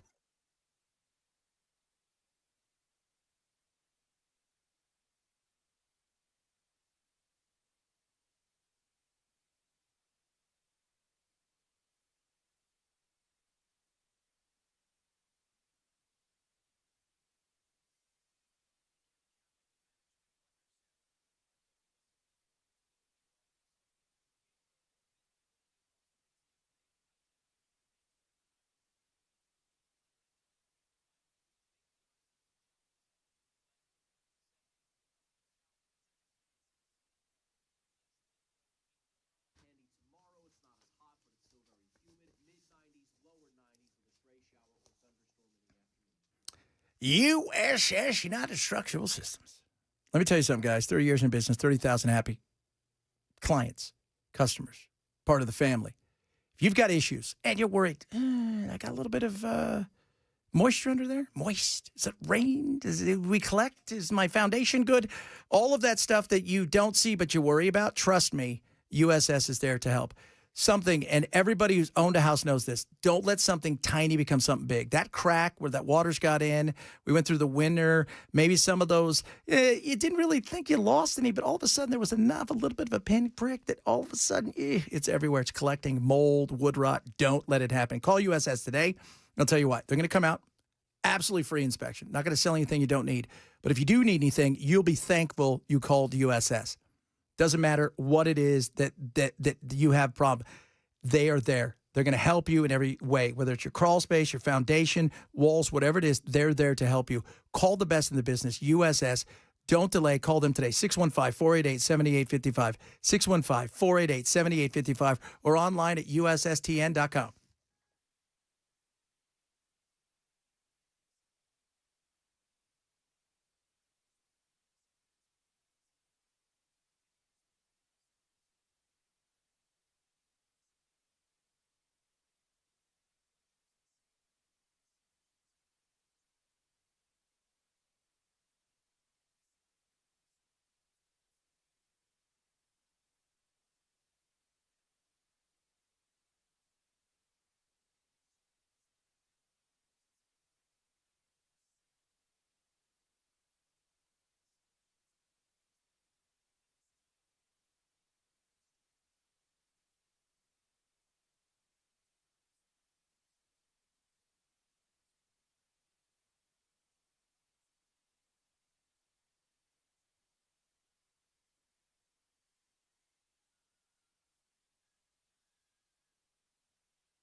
Several of you are still chiming in on the magical world of TV theme songs. A lot of Welcome Back Kotter. I like that. Welcome back.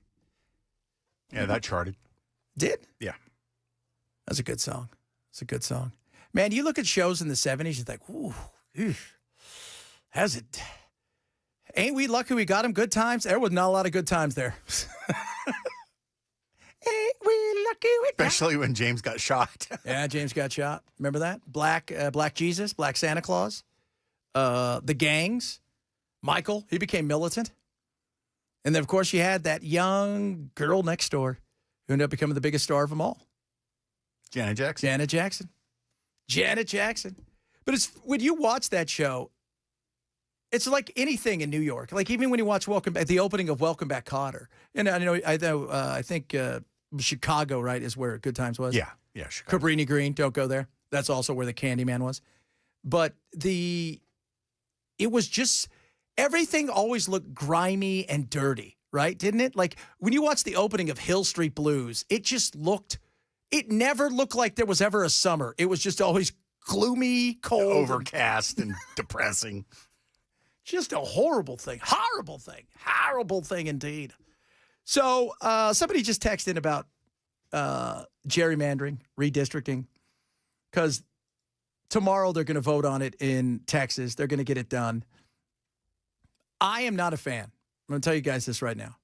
And the reason is simple.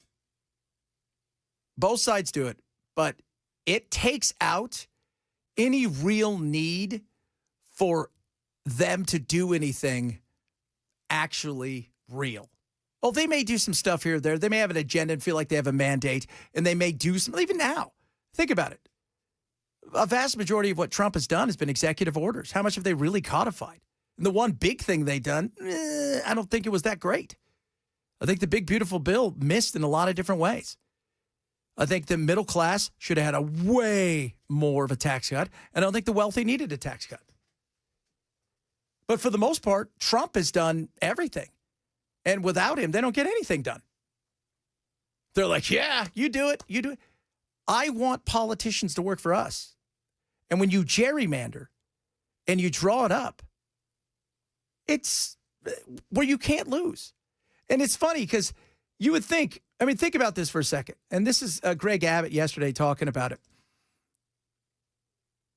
He doesn't even pretend for a moment to think that these 5 seats aren't going to go to Republicans. Most of Americans were unaware how these blue states had gerrymandered their states so much.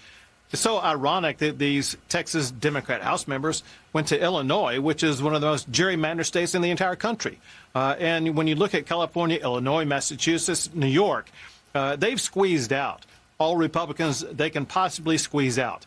What Texas is doing, we're just drawing fair maps as allowed by law, and it will ensure that at least 5 more members of Republicans will be serving in the United States Congress. Let me add to what you showed on the agenda earlier, because the Democrats did return to the Texas Capitol, to the state of Texas this morning. And then hours later, the House committee already passed those maps out, and those congressional maps are going to pass out on the House floor on Wednesday. They've already passed out of the Senate. They will become law probably by the end of this week. And so it doesn't matter who he is, even if that person's just useless. Gerrymandering, California does it. I remember, and I remember Nancy Pelosi even talking about with AOC, not talking to her because she's not a fan. She said she was at a, God, I'm trying to think of what it was. It was some sort of, like a TED Talky kind of thing where they're all sitting around round table. And she had a glass of water, and she says, let me tell you how this really works. See this glass of water? If it ran in her district with a D by its name, it would be the winner. That is not how, whether you're right or left, you want your politics going. You want the people that are supposed to be working for us. They're picking us. We should be able to pick them. We should hold them responsible. And we are all living now, for the most part, I think there's maybe, Arizona's probably the only purplish state that's out there. Arizona. Outside of that, I said today, because I was talking to Chris, and he said, he tried to come at me, bro. He wants to have black. I said, are you going to? He goes, why would she come on? I said, he goes, you're right. I said, she's never going to debate. She doesn't have to. Think about that. She could stay in Washington, Marsha, until Election Day. And she's going to win. John Rose can push, and he may be able to close the gap a little bit. But for the most part, she's so far ahead. She got name recognition. She got money. And the Democrats, who are they running? Nobody knows. Nobody knows. Maybe a person in Memphis, I'm hearing that maybe one or two, but still no name recognition. Whether I want our people that are going to be working for us, whether it's at the governor level, whether it is the local level, or even, yes, the federal level. We're sending people to D.C. to have to work for the vote and be held accountable for some things. And we shouldn't expect perfection. But if they just go and just say, all right, here, there's this. We might as well just say, look, everybody gets the same amount, Republicans and Democrats, and we're all sending them there, so it's all even. And we go from there. Well, that wouldn't be good. They're just picking. You don't want, and for those of you who are Republicans and who want, well, we're fighting fire with fire. Yeah, it's not good when the left does it or the right. It isn't. I mean, we talk about Massachusetts. Massachusetts thinks, well, how can we redraw districts? Redraw districts, you have no Republicans representing you anywhere. You have 5 at the local level, none at the state level, none at the federal level. You've got nothing. What are you going to do? We want them to work for us. That should be like the goal. Like, hey, what are you going to do for us, right? We're sending you to D.C., we're sending you to state capital, wherever it is. What are you going to do for us? How are you going to work it for us? And if you don't do a job that's right, we'd like to be able to hold you accountable. But you recognize it takes a lot to lose. The only time that people lose now, something has to go horrifically wrong. I mean, it's got to be bad. Or demographics shift. People move in, people move out. Right? Like California's lost some because people move out. I mean, that's the only time you see any kind of change. But even then, it's usually just you're losing a seat or you're adding a seat. It's not like anything real's happening. And I want there to be people working for our votes. Maybe you guys don't, but I do. I mean, it's like if somebody took you out and on one date and you fell in love and they knew that you were never going to leave and they could treat you however they want, you were always going to stay with them, what do you think those people would do? Mm-hmm. They're going to treat you how they want to treat you. And it's the same thing here.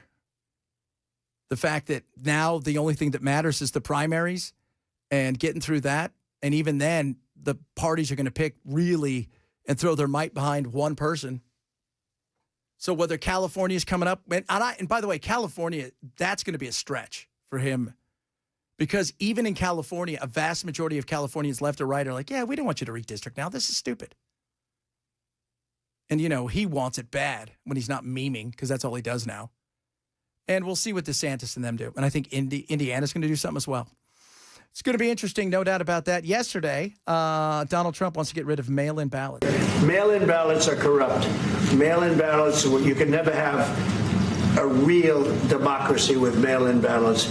And we, as a Republican Party, are going to do everything possible that we get rid of mail-in ballots. We're going to start with an executive order that's being written right now by the best lawyers in the country to end mail-in ballots because they're corrupt.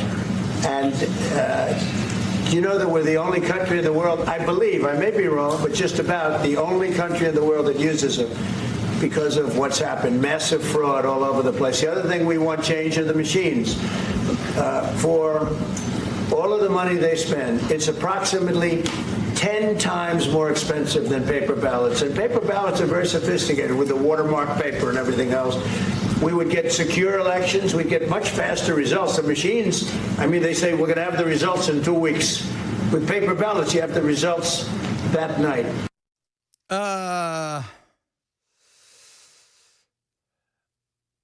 It's funny that he said, we're pretty much the only country that does it. And as he's saying that, by the way, the Germans, the French, the Canadians, a lot of countries do it.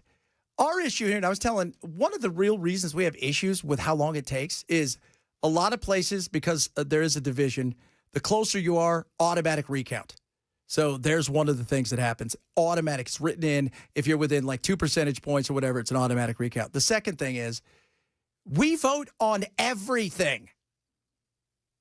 Everything from bonds to this, to that, to the Third General Assembly DA for the, Dog Catcher Society of America, where if you got your ballot, sometimes you're like, who's this? Because at the end, you're doing like you did in school and you only got 30 seconds left.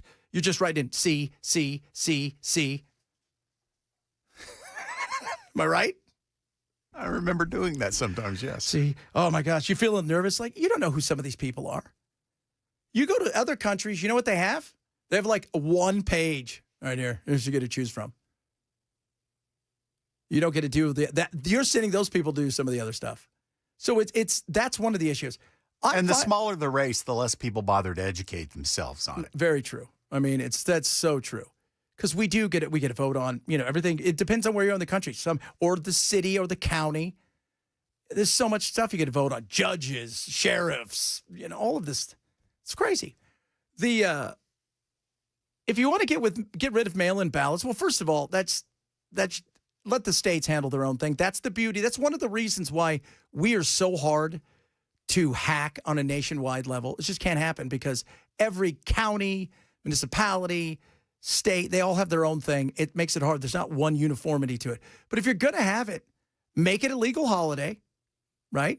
So you make a legal holiday like a Friday, and then you'll have till, Saturday at noon to turn everything in, and then by Sunday night, you roll out with all the results. There you go. Problem solved. Everybody's like, well, China can get it done. Yeah, China can get it done. It's Xi or nobody. And if you pick nobody, you go to a gulag. You got to find out what the Uyghurs are doing.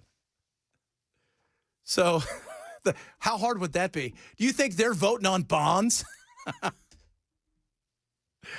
Do you think we should have high-speed rail? I don't know about that. Oh, my Lord. One day voting for paper ballots. That's what a lot of people say. I'm okay with, again, if you want to do those things, you're going to have to understand because of our freedoms, because we allow us to participate, the beauty of this great experiment is we participate in voting at times even our own stupidity. Where we vote things in that afterwards we're like, that probably wasn't good. So, and we have a lot, and we vote on everything. Your mailman, who's your favorite mailman? This guy, that guy. So we're going to have to figure it out if we're going to do it. The mail-in ballots, everybody's like, well, they could cheat. Oh, well, prove all of that stuff. You should be able to easily prove it. Go ahead and prove all that stuff. But don't say we're the only ones when we're not even close to being the only ones. But if you want stuff done the same day, you're going to have to break it up into one day of absolute pure counting. You cut down the number of things that can be run on certain ballots and go from there. Because having 3-page ballot is insane. It's insane. All right, coming up, a little This Day in History. We're also got our hot takes. Got a lot of hot takes going on today. Let us know what your hot take is. We've got some interesting ones out there. And we're all still talking about TV themes. Welcome Back, Cotter's getting a lot of love. Welcome back. That was a great song. That was an absolutely great song. You're missing the show. Shame on you. Grab the podcast. Chad Benz Show. Super Talk 997.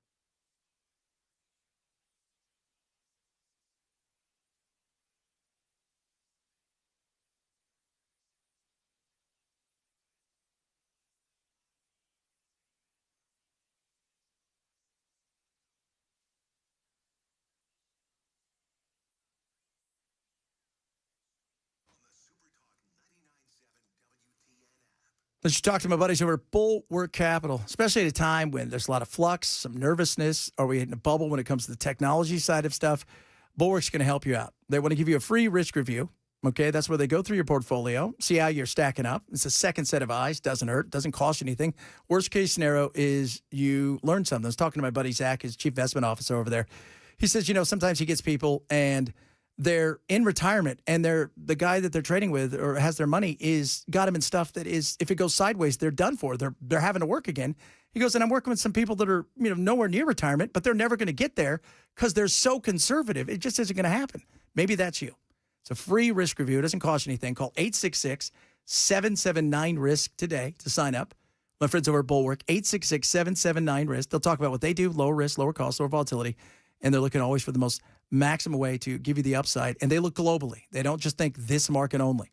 Call 866-779-RISK or go to knowyourriskpodcast.com, knowyourriskpodcast.com for Bulwark Capital Management. Investment advisory service offered through Trek Financial LLC and SEC Registered Investment Advisor. Investments are risk, not a guarantee. Past performance not guarantee future results. Trek 25217.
Shrimp sold at Walmart may be radioactive? I'll tell you about that coming up at 2 on Super Talk 99.7 WTN.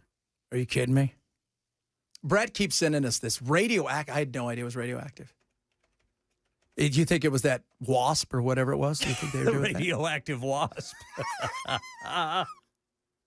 You dagnabbit. Now, that sting would pack a punch. That would be like if you ever wanted to be wasp person, this would be it. Wasp guy, wasp man, wasp, white Anglo-Saxon Protestant. There you go. Said it was a wasp was. That is crazy. What are you doing? This is why I don't eat anything that's. First of all, shrimp is it's sea fleas. Sea fleas. Right? Same thing with lobster. If you came home and a lobster was on your wall, you'd be like, we need to move. Well, yeah, that's actually very true because they're not that good at climbing up walls outside of water. And by the way, so I think it was paranormal. Whenever I watch anybody eat lobster, my entire takeaway is you're only eating lobster to justify the fact that you want to drink a gallon of butter. That's it. I don't need to justify when I drink a gallon. I know you don't. You're a different character. That's why we love you. That's why we love you. But lobster used to be back in the day. It was, that's poor people's food. It's lobster. Now it's like surf and turf. Somebody told me earlier I should put mustard on liver because we're talking about liver. How about I don't ever eat liver again? There's always that. I prefer that answer. It's a good one. I don't care what kind of mustard you think you have, unless that mustard happens to be a hamburger that's not liver. Liver's gross. You know what? I'm going to try that. You're never going to eat liver. Oh, yeah, I will. When? I'll eat some chicken livers. Next time I go to a restaurant where they offer it, I'll have some and dip it in some mustard, and I'll let you boys know. Chicken livers, though. Yeah, chicken livers. Not doing cow liver?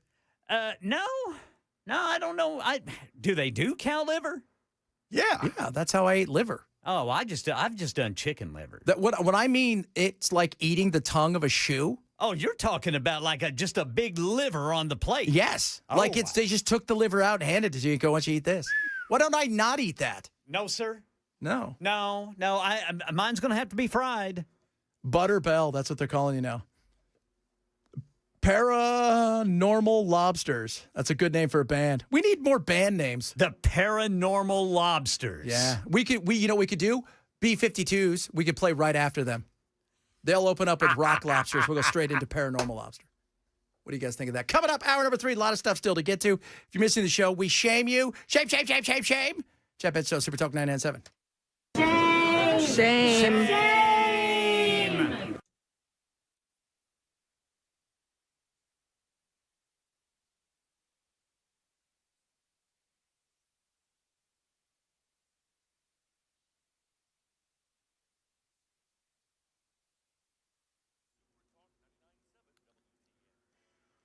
2 o'clock on the dot. I'm Ken Weaver with your top stories. Got the full forecast in 5 minutes, and a specific variety of frozen shrimp sold at Walmart under the Great Value brand may be at risk of radioactive contamination.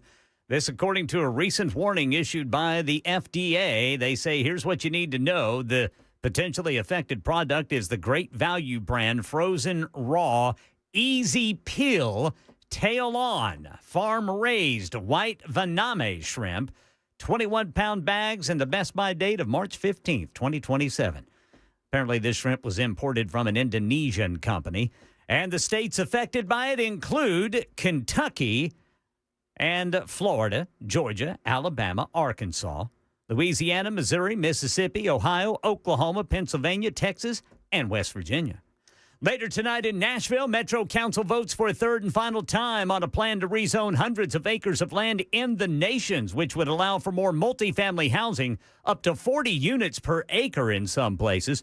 Channel 4 says people for and against the plan have spoken out. The loudest voices fighting this plan are wealthy property owners. If this sort of plan can't pass, I think we're all just giving lip service to wanting to make Nashville a place where our creative class can stay. Nobody is opposed to growth, but we want it to be done responsibly. That is not a gradual increase of density. That is an absolute wrecking ball to the character of the neighborhood. Councilmember Roland Horton suggests traffic and parking concerns can be handled through Nashville's neighborhood street traffic calming program. And Robertson County Schools sending letters home about a data breach that could affect parents and teachers. We have learned the letter says data was accessed and then downloaded between December 19th and December 28th of last year. Names and social security numbers were compromised through PowerSchool. Now, that's a software provider used by school systems across the country. The company is now offering 2 years of credit monitoring and identity theft protection for free.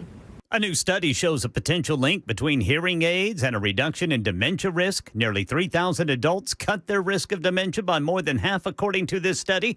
ABC News medical contributor Dr. Darian Sutton with a few details. For the adults who started using hearing aids after the age of 70, that risk, that benefit was not seen. So it really cements the importance of early intervention and identification of hearing loss. Yeah, this study was conducted by the Framingham Heart Study. And that's the latest news. Weather is next. I'm Ken Weaver, WTN News.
Thunderstruck indeed, ladies and germs.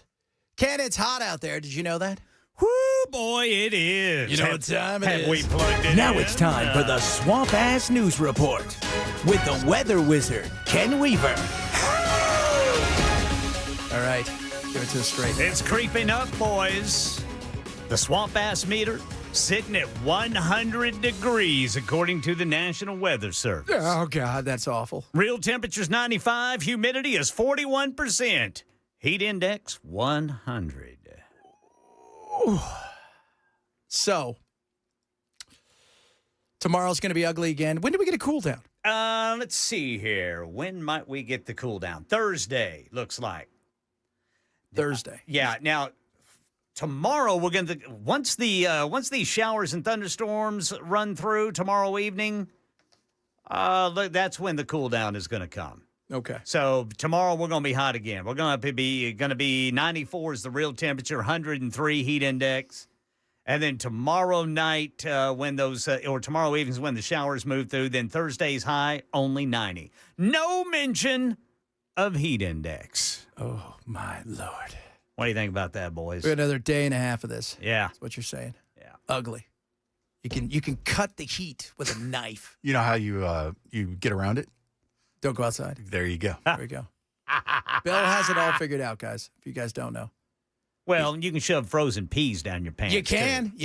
Yeah, pea balls. Yeah, but we don't want to don't turn that into a necessity. That's something you do for entertainment. That's also a Hail Mary, right? Right. Gold Bonds powder and peas. That's a Hail Mary right there. That's like, it's happening. You can't stop it. It's coming. This is what's going on. Just deal with it. What'd you bring to contribute to dinner? Peas? Peas? Yeah, you don't want them. Well, your peas have jock itch? Exactly. Again, something you don't want. So hot is what we're saying, kids. Be careful. If you're outside, several of you have already chimed in about the Swamp Ass News Report. We just put it up there. Make sure you drink a lot of water. And we always say this. Check on your neighbor. She's elderly. He's elderly. It's a person down the street, just to say, hey, you okay? Do you need anything? Because they'll try to save money stuff. Life's expensive, baby. And don't leave your pets outside in the heat. Don't do that. No, sir. Or in the car. Children, too. I mean, we shouldn't really have to say We really shouldn't, but it's amazing that we have to. It's a kind of an odd thing. It's like it's like, don't leave your kid in the car. Don't do it. Don't. Why? What? Why? Like, I just forgot it. But your kid for 9 hours? I mean, come on. Come on. We know what you're doing there. We know what you're doing there. Putin said he's promised to hold a meeting with Zelensky when he's dead, but he'll do it when he's dead. That's what the White House is reporting. I was getting ready to say, Putin, is that coming from the Kremlin? No. They also, by the way, everything that they said yesterday, the Kremlin and all of the Russian news, they said the exact opposite. The TASS news agency? Not what we said. Well, remember, though, the Russian news agencies were saying that Trump was going to kidnap Putin. That was so awesome. If you guys didn't hear on Friday, we were talking about that. That was the headline of one of their big news agencies is Russia is going to basically have to fight a war with America because they're going to kidnap Putin and put him up on charges of war crimes. By the way, as far as war crimes go, I was looking. If I'm correct, I don't think that war crimes, I don't think anybody's even ever been charged with that in a court. I mean, yeah, you had the Nuremberg trials, but as far as since then, like they were talking about with Sudan and the 300,000 people, like they never charged anybody with that. They always find out these weird things. It's just stuff that makes people feel like, oh, yeah, we got you now. We got you now.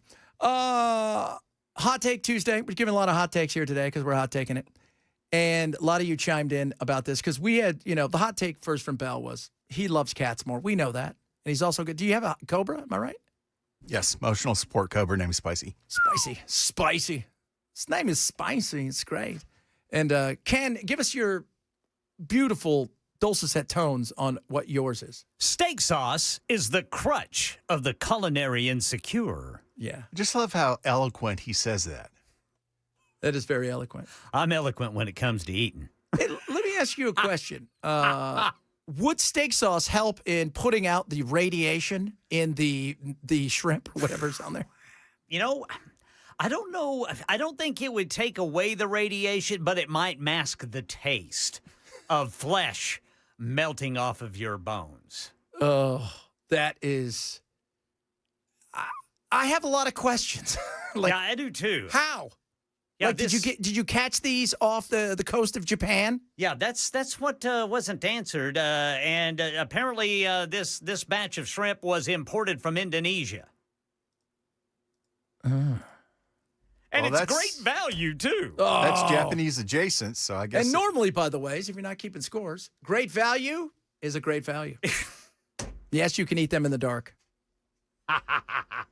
You won't lose them. Yeah, you can absolutely eat those things in the dark. And my hot take, by the way, guys, is I do not care for sweet tea. I like sweet tea that I sweeten.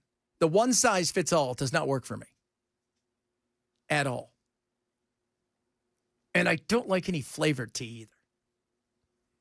You Really? love a peach. What'd you do with that peach one I gave you? I drank it. I didn't realize it was peach. Oh. Did you miss when I told you it was peach? Well, you tell me a lot of things. Well, that's There was like 8 things going on, and you handed me peach tea. I didn't know. That's why country of origin on your food is very important. It is very much so. Very important. Like super great value. Yeah. Brett keeps he sends stuff like we know, right? Like Brent knows when there's a food recall. He sends it to us. Not to eat. This is what I love. The FDA is warning the public not to eat, sell, or serve great value raw frozen shrimp. Was it cesium 137? Yeah, cesium 137 in a shipment from Indonesia. 136 is pretty good, but I don't know about 137. I don't know what that'll do to you. Sandra says my hot take is green tea is pond water. I agree with that. I never really got green tea. Like the green tea was quite the thing, and isn't it supposed to? I like green tea ice cream like in Japanese restaurants, but I mean, green tea just tastes kind of flat. I think some people drink it because they think it makes them cool. That's what I think, right? Like it's boba kind of a tea. status symbol. Yeah, like it's like you're drinking something a little bit better than everybody else. And that person reeks of patchouli oil, clove cigarettes. I was getting ready to say, you've got a patchouli cone burning in the background or something like that. So, and patchouli is just, you know who you people are. You people. Bunch of pot smokers. Bunch of pot people. Bunch of Merida-hoochie smokers. Weed mongers. Hey, that guy that came in today, was he asked any weed questions? I don't think so. Got to ask all these people weed questions. Yeah, you got to ask him about the Merida-hoochie. The Merida-hoochie. Man, I'll tell you what, that Merida-hoochie. I'll tell you what, that Merida-hoochie, man. Whack it tobacco. Reefer madness. Did you ever see that movie? Yes.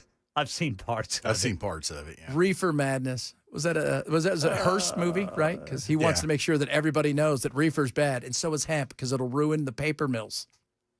It'll destroy my livelihood. Yeah. I can't deal with competition, so I need the government to outlaw it. Yeah. If you want to know why weed's not legal, that's the perfect example of crony capitalism.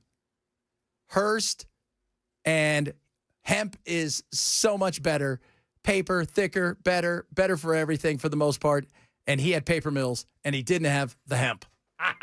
And so what'd he do? Hey, man, this stuff could turn into weed. Next thing you know, it's wacky tobacco, reefer madness. It makes people think they can fly.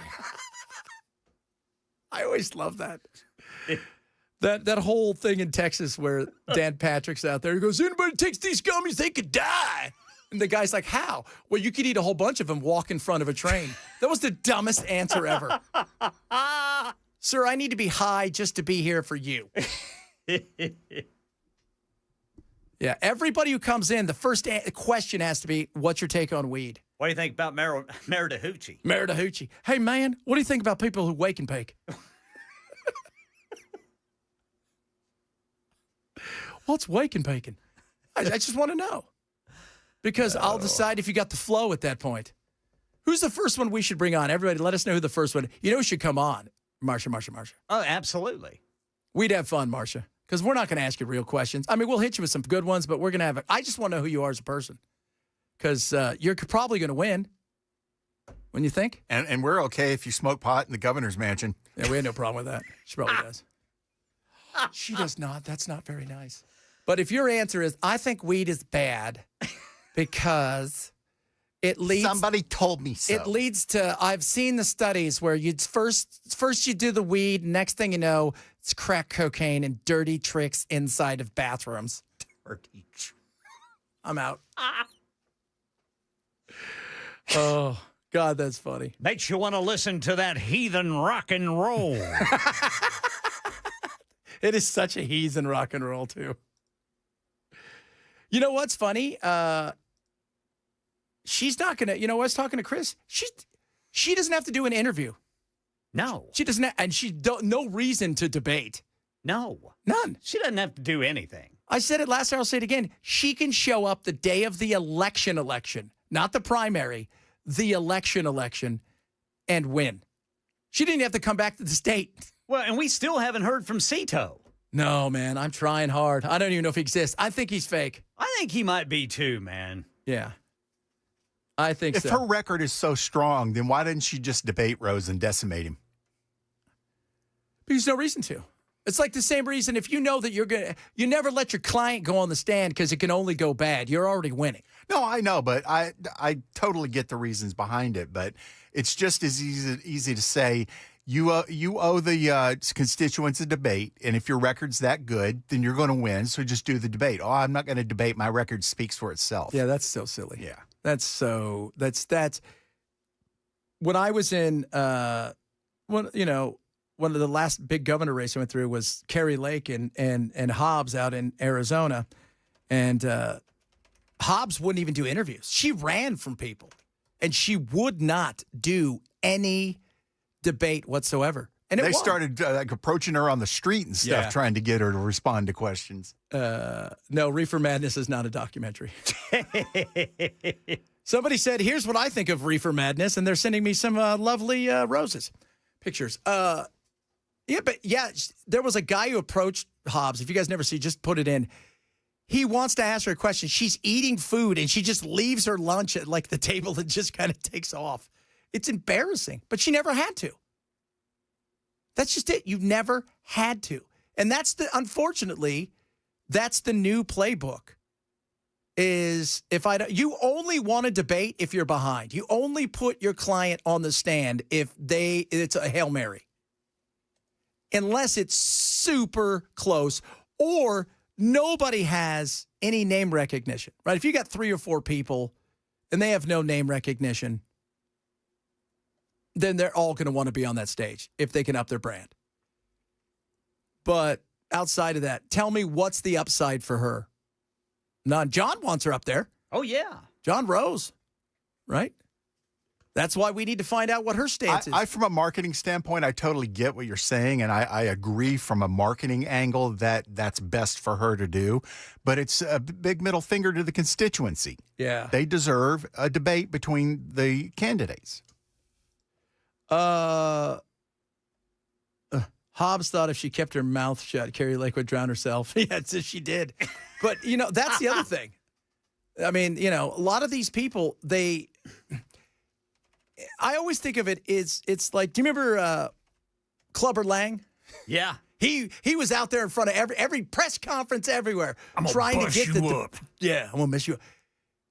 Because he knew. And eventually you're going to have to fight it out on that night. But anymore, you don't have to. And it's a shame because I think it should be mandatory if you are running, even if you're up by 60 points, you should be forced to do a debate. You should. Just one. You don't have to do a dozen, but you should be forced to do one. That's it. Just one. Because I think the people have the right to hear you and not in commercials that you didn't do outside of, I'm so-and-so and I totally approve this message, which are also hilarious. Coming up, Hot Take Tuesday, we got our hot takes. Some of your hot takes, too. We're still going to do some more of the countdown. Somebody just emailed me about one of the TV theme songs. 30 best TV theme songs were released, according to Rolling Stone. I think it's the Hollywood Reporter as well. We'll talk about that as well. If you're missing the show, shame on you. Grab the podcast. Chad Bench Show, Super Talk 997.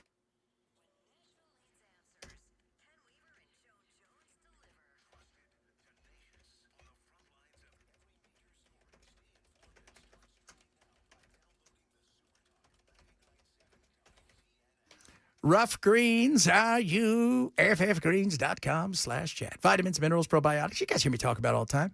I give it to my dogs in the morning. It's their little energy boost. It's funny. I take them for a walk in the morning. So I've got my studios like a few doors down. This is where we got the other apartment that we turned into a studio. Come down early in the morning, get them, take them for their walk. And the first thing I do when they go to their bowls, they stand there because they know it's breakfast time. And they look at me because even when I put the breakfast down, they know I need my Ruff Greens. And they love the taste. And you will love what it does for your dogs. Healthy, happy, but it's also a great way to boost their energy. Live nutrition right into their bowl every day. And the beauty is it doesn't have to be one of these things where you're like, I've got to make them food. Nope. What you're giving them now, that's it. You just add this to it and watch what happens. Number one supplement right now for dogs in America. is Ruff Greens. Try a Jumpstart trial bag. It's a $20 value. You get it for free. They just ask you to cover the cost of shipping. ruffgreens.com/chat. ruffgreens.com/chat.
The Justice Department missed today's Jeffrey Epstein deadline. I'll tell you about it at 2:30 on Super Talk 99.7 WTN. I'm going to try to get the lady on TV right now, CNN, Tara Palmieri. She is arguably the person who's done the most work on Epstein, and she's talking, I think, to a vast majority of the victims.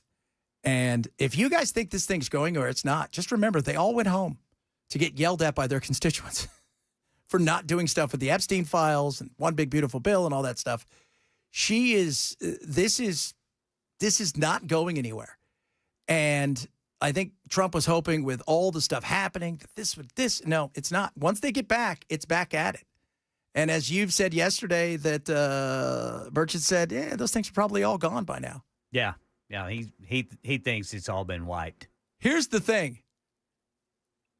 Maybe ours is all gone, but what other nations may have some stuff. We forget about that. We think we're the only ones who've got stuff. Hot Take Tuesday. We give you the hot take of the day. Hot Take Tuesday. So what we do is we throw out stuff, and I said earlier, my hot take is I think sweet tea, it's not my jam. I don't like it. I like to sweeten my own tea, and I think it's useless, and it's horrible because it's not one size fits all. Bell, you love dogs. Is that what you said? Yeah. Yeah, see? But he loves cats more. Yes. So that's have you ever owned a dog? Yes. As an adult, but I'm not talking about like when you were a kid. No, not as an adult. In fact, when I decided I was going to go into record promotion, which required extensive travel, I specifically got a cat because cats you can leave alone for a few days, and the worst you have to come home to is clean the litter box. Yeah. You can't leave a dog in a house by itself. No, sir. No chance. And Ken, give it to us straight, baby. Steak sauce is the crutch of the culinary insecure. I think that's true. What he's saying there, I'll break it down to you because the dulcet tones that come out of him with his wisdom and stuff, he is a bespoke gentleman. The reality is no matter how crappy your steak is or how good it is, if you're putting steak sauce on it, it's because it's lacking something. You're trying to hide something. And usually because it's not moist, it's not juicy enough, it's burnt. Right? And that's what happens. Don't let that happen. Don't be that person. Yeah. That's what we're saying, kids. Don't be that person. A lot of people chiming in. A lot of people think that we should have mandatory debates. Interesting. I absolutely am 100% about that. One in the primary. They could have 5, but you have to attend 1. And 1 in the general. If you did that, I think that would be great. Because we should be able to hear from our elected officials when put under some test when it comes to the audience, the crowd, but really from somebody who hopefully is going to ask the second question, because you know this, Ken, better than anybody. It's the second question that matters more than the first. It's the follow-up. Yeah. I mean, that is... Because they're usually not going to answer the question with the initial answer. Yeah. So that's why you got to have the follow-up. You got to have that follow-up. I'm interested to see how old Matt does there in the old debate moderator. Oh, yeah, Brother Murphy. I was telling Belle I did one of those for like a primary in like a local race in like Palm Springs area. Yeah. Never again. They said, we're never. I said, that's fine. I was just like, really? That's your answer? That's awful. You guys are the worst. I was saying, I rolled my eyes. You heard out of me. I think it would be great. Too many politicians just have an entitlement mentality that, it's their turn or it's, they've already proven themselves and shouldn't have to be. Well, that was such a thing with Hillary, right? Yeah. Look, I always tell everybody, I don't think Hillary would have been a bad president. She would have been the same kind of president that all of them were. She was a corporatist. She was, you know what she was, though? She was entitled. She was so far removed from the average person. This is a woman who's around 1,000 cars a day and hasn't been in the front in 20 years, who's only ever taken a private plane since she was in her early 30s. That's a good point. She lost all chance of having any human interaction and capacity that was normal. Well, I mean, you come off the cuff and say something like a basket full of deplorables that shows how removed you are from the average person. Totally removed from anything to do with the average person. And that's the big thing, man. That's it, dude. Trump may be a billionaire, but he's got this averageness about him as far as being able to talk to people. He's a little coarse in his language. He's never couth. I mean, let's be real. But there is that thing. And I always go back to Mitt Romney was so vanilla and stale. But afterwards, there was a documentary that came out, like his son and his son's best friend filmed them through the entire run-up. When you watch that, you realize, where was that guy? Yeah. Right? Like, where's that guy? That guy right there would have had a better shot. I mean, he was never going to win. Right? But when you're that removed from humanity, where you even know how to, like, go somewhere and, like, I bring hot sauce in my purse. Shut up. You weren't even there. Nothing about you is normal or regular. Goodness. Coming up. God only knows what we're going to talk about. Oh, TV themes. A little bit of TV themes, kids. Yeah. And we'll also talk about, I always say we're going to talk about stuff and then we go into something else because you know what? That's just who we are. What was it that one day we were talking about? We got like 30 seconds to a serious thing and then I said moist and we spent the next 2 hours talking about weird words. We took a left turn in a car that had no steering wheel. And you know what? It was fun. And we'll do it again. I promise you that. Chad Benz Show, Super Talk 99.7.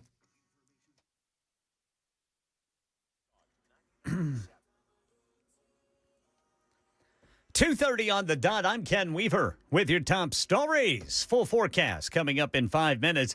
The Justice Department missed today's deadline to comply with a subpoena for documents related to convicted sex offender Jeffrey Epstein, but the chair of the Republican-led House Oversight Committee says The records will be ready on Friday. ABC News Justice Department reporter Alex Mallon tells us what the committee is looking for in these documents. The committee says that its investigative purpose is based on improving how federal law enforcement investigates and prosecutes sexual or sex trafficking. And obviously, looking at the Epstein case, that is a good test case because of the myriad failures in how federal law enforcement investigated and prosecuted him. And obviously, he died by suicide in 2019 before he was able to stand trial for his crimes. A major American manufacturer announcing more than 200 job cuts. John Deere blaming the struggling agriculture economy for a round of job cuts, saying it impacted equipment orders. 238 employees losing their jobs. Harvester Works in East Moline, Illinois, made up almost half of the affected employees. Another facility in Moline and a Waterloo, Iowa foundry also saw job cuts. Terminated employees are eligible to be recalled for future openings.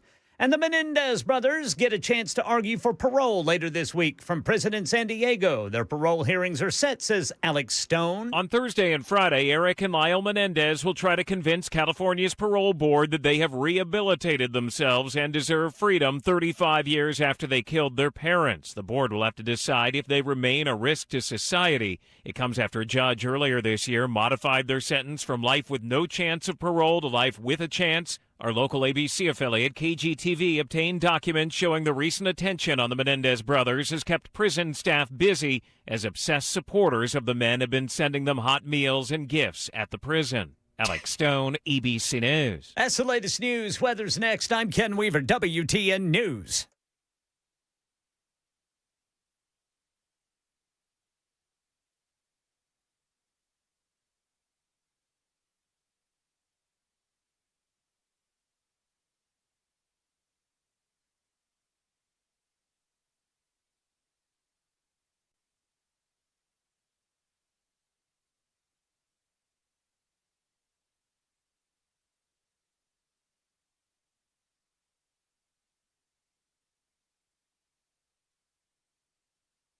Tonight we're down in the 70s with a couple of showers, maybe a rumble of thunder. That all looks pretty isolated though. Keep the umbrella handy tomorrow. It's not as hot, but it's still very humid. Mid-90s, lower 90s with a stray shower or thunderstorm in the afternoon. Beacon Capital Management wants to help you because that one big, beautiful bill is big and it's got a lot of stuff in there tax-wise that you could be using to your advantage, but you probably have no idea about it. And on top of that, even if you did, do you know all of the rules? Because there's plenty of them. Beacon wants to help you.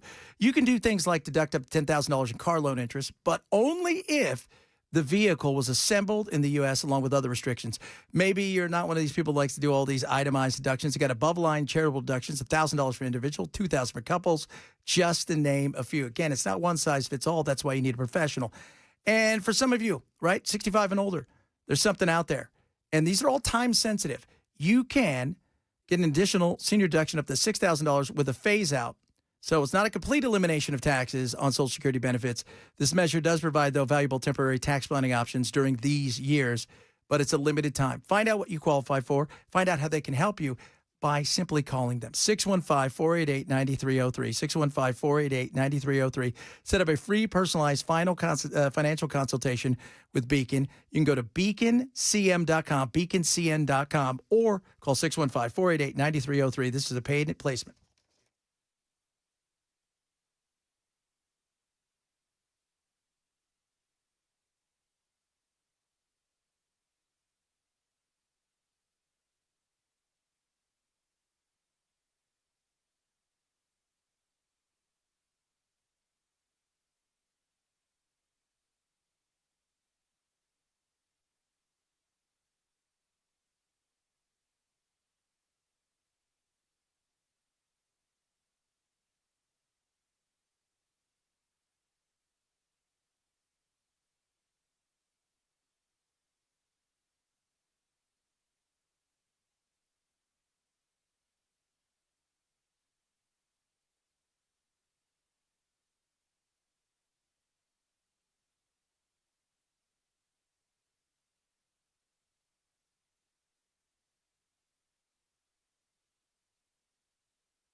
Raycon, best earbuds around. You know, we were talking about hearing aids earlier. Let me tell you something about Raycons. The fit are incredible. Having something in your ears all day it can be annoying. Trust me, I know. With Raycons, you don't have that. These are the OGs, the original. All right, these are the classic, the E25s. They've made them sleeker, cooler, better than ever with the great stuff, active noise cancellation. And by the way, if you talk about hearing aids, they've got awareness mode. You hear all kinds of stuff. It is nuts. And they've got isolation mode. So this is the best of the best with a fit that is second to none at a price that's not going to break the bank. Now, right now, you go to buyraycon.com/Chad. You're going to get a 20% saving on top of all of the other savings. They're going to get you free shipping and a 30-day happiness guarantee. 8 hours of talk time, 32 hours of battery life, fit, feel, comfort, sound quality. You will get nothing better at this price. Buy Raycon. Oh, yeah. Bell's got it. He's pointing. Bell's got them. They're awesome. Go to buyraycon.com. In my hand. They're in your hand right now. Bell loves them. You will love them too. Buyraycon.com/Chad. Buyraycon.com/Chad. Baby. Yeah. Woo, somebody's banging that bass. Oh, big time, baby. A lot of you chiming in. We were talking about Hillary earlier, and they're like, I knew you were a leftist. No, it's not that. She's a corporatist. She's not even a leftist. She's a corporatist. How is you dragging on Hillary make you a leftist? Yeah, because I said she'd have been okay, but she'd have been whatever she was. You know why? Because these people all take marching orders from big business, their donors, and the powers that be.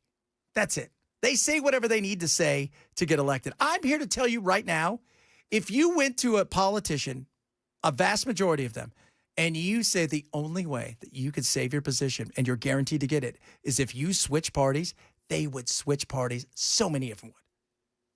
They love the fiefdom they're in. That's it. She is not. I always thought she was a robot after a while. It was a horrible robot. I don't know who built that. It would have explained Bill's cheating a lot easier. It would have. By the way, it's Bill's birthday today. Happy birthday, everybody. I'll tell you what. I met him in Palm Springs or Rancho Mirage. He was at a golf thing. And I'll tell you what, he was very nice. He was a nice guy. You just think, this is, I talked to him for like 3 minutes and I thought, no wonder, right? Like some of these people have this thing about it. Obama's the same way. It's like, all right, I get it. You know, they've got some personal charisma, but that doesn't really alleviate the problems with their bad ideas. Yeah. Well, that doesn't do that. But you know what? A lot of them have bad ideas. There's a lot of them out there. It's like I always thought like, what's his name? The little guy in Florida. Little fella. DeSantis. I thought he would have been fine. You know the problem is? He has no charisma. He isn't. He's the Rain Man. Well, and you were talking about Mitt Romney. Yeah. I mean, Romney up against Obama? Man. I mean, I remember that one debate where, remember when Romney kept trying to block the cameras from Obama? Yeah. So Obama would move one way and Romney was like, he would stiff step another way. And you could never get him because Obama's too quick. He can go to his left. You're never going to stop him. Look, you didn't have to like Obama. Smooth. Guy was smooth, man. He was great. He had it, man. He did. And that's part of the thing, too. I mean, we're still a cult of personality. And Mitt Romney was, man, he was tighty-whities. That guy could not have, he was so stiff. Just the stiffest. I mean, you know, what was that, beige flag? Remember we did that? He was a beige flag. He was the saltine of the cracker world. He was the saltine. He wasn't a Ritz. He was a saltine. Well, and see, Trump's got that personality too. And that's why he's able to go in these places like what we were talking about and talk to, quote unquote, real people. He can do that. Yeah. Like Kamala and Kamala and Tim and those guys just couldn't, or Mike, they could not do it. You know what happens to them? I think they're surrounded by so many people. They after a while they morph into whatever they're supposed to be. Right. They're playing a character of what they think they're supposed to be. Right. Bill never lost that. Obama never lost that. Trump has never lost that. Even George. Yeah, George W. I mean, he was. Reagan never lost it. You go and see. I mean, you know, it's you got to have to be able to speak to human beings in a way that they understand. Because what ends up happening, even if you talk over them or you talk down to them, and people don't like that. And that's why they lose. Jason just backed you into a corner. What did he say? Hillary doesn't like sweet tea either. So Yeah, I she think that doesn't. pretty much proves Well, you're that's okay. leftist. That's okay. I'm okay with that. No, Ted Cruz. Ted Cruz. Here's the thing about Ted Cruz. Ted Cruz, first of all, I interviewed him on several occasions. I will tell you, he is so. If you were to go to like Central Casting and go, I need a guy that everybody's going to dislike, even people on his side. He knows it many times. He's the smartest person in the room, and he goes with that. And there's just something about him. And one of the reasons he kind of grew the beard is to take a little bit of that, to try to take some edge off. It didn't work. It didn't work. But Ted Cruz is that way. He feels very out of touch and like was it Tom Segura, the comic? He lives down. Have you heard him tell the story about Ted Cruz? Ted was just so weird to him. It's just it's an odd bird. He is. And some people are great, right? Like some people I've met in the political world, I wouldn't vote for them, but they're great. They're just good people. Like I think Tim Burchett, I feel that way. I think Thomas Massey's kind of that way. Yeah. Right? Raycon, who's on the left side of the aisle, but he's probably the most conservative Democrat in Congress, and he's out there in California. He's a good dude, right there. And some of them, you just think, you start to lose touch. And once you lose touch with what normal people do, and this goes for stars as well in movies and television, you can't. Like, how is normal? Like Messi, the soccer player. How's that normal? You can't go anywhere. You have a bodyguard that runs up and down on the sidelines of the field in case somebody comes out of the stands. That's crazy. Michael Jackson, talk about a guy you can't go to the store. I'm just gonna go get myself a 7-year-old and a cup of tea. But not sweet tea. Not sweet tea. It's not very nice, Chad, about Michael Jackson. I think you're implying something. Uncle Phil said he lost because he turned to Preacher Cruz. He did.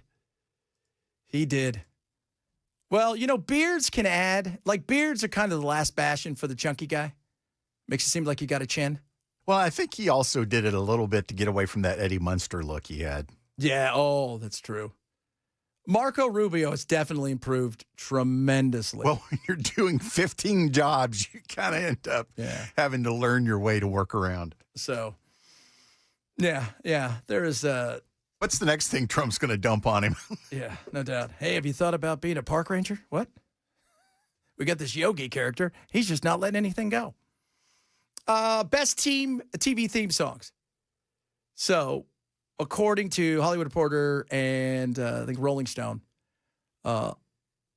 Wednesday, Addams and the Wednesday Show. I haven't seen the new season. Charlie and I will watch that sometime this week. It is essentially the takeoff of the Addams Family, a little bit hipper and cooler, but the Addams Family is one of the ones that people talk about. It's really the Addams Family with just a focus on Wednesday. Yeah. She's the starring character. Everybody else is supporting. The White Lotus, Aloha, Renaissance, Enlightenment, which I've never heard of. Secession, which is a show that I never watched. Main title theme. That's main title theme. What's the name of your thing? Title. That's it. Big Little Lies, Cold Little Heart, Michael Kiwanuka. Probably said that wrong. Stranger Things. That's a good song. Yeah, but you know what? For Stranger Things, it was so much more about all the other music. Yeah. Right? Well, it kind of has that John Carpenter feel. Yes, very much so. When's the new season coming out? Because we know she's not 13 anymore. I want to say it's next spring. Okay, man, I got to look at this. Yeah, because I know they're done filming it. Yeah, it was hard to hide everything at this point. Check out 13. She's kind of hot. Yeah, she's a grown woman. Yeah, she's married, for God's sake. Her husband was hanging out on set. Yeah. American Horror Story. Main title theme. I like that. I do like that theme. Very much so. The Walking Dead by Bear McCreary. Yes, I like that. Pretty Little Liars Secret, performed by The Pieces or The Pierces.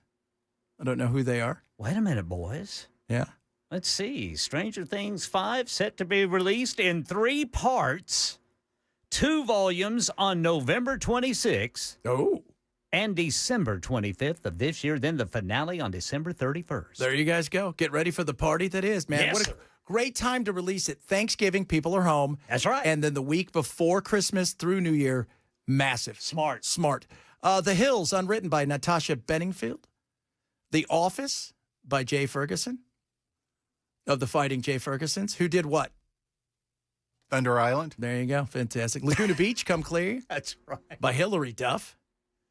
Veronica Mars, We Used to Be Friends, performed by the Dandy Warhols. Drake and Josh.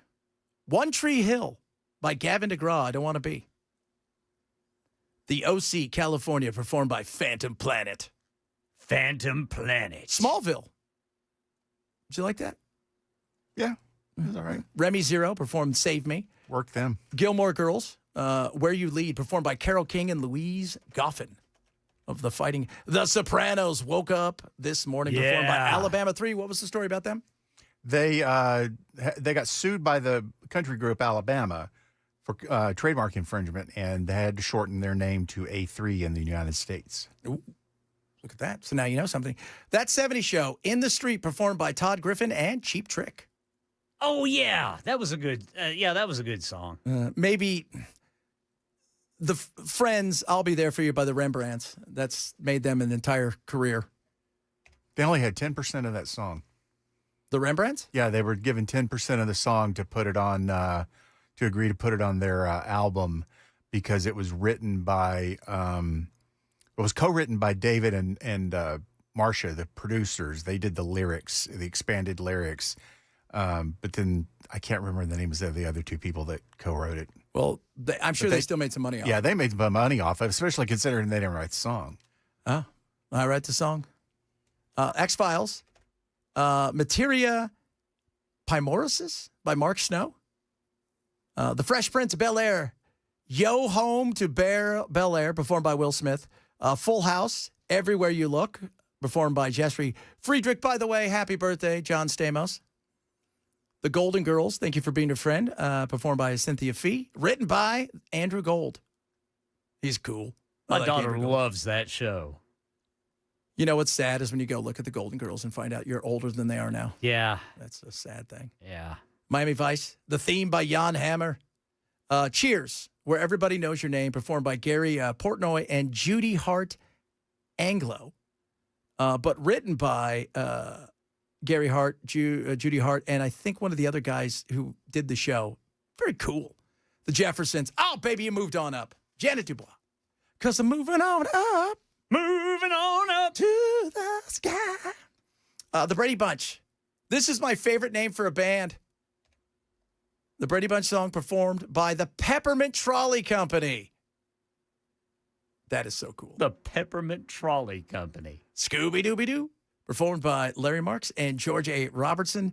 And the number one, the one that everybody knows, performed by Bernard Herrmann and Marius Constant, The Twilight Zone. I can't believe WKRP wasn't on there. Rockford Files. Oh, Rockford Files. Yes, sir.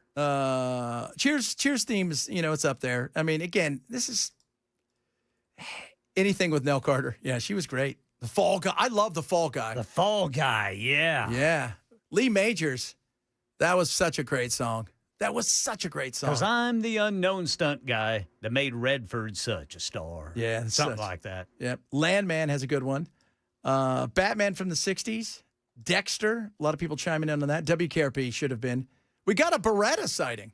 I liked WKRP's in theme better than I liked the theme song. Well, much more rock and roll. Much more rock and roll. Oh, yeah, it was. That was rocking. All in the Family. It was just hard to listen to her.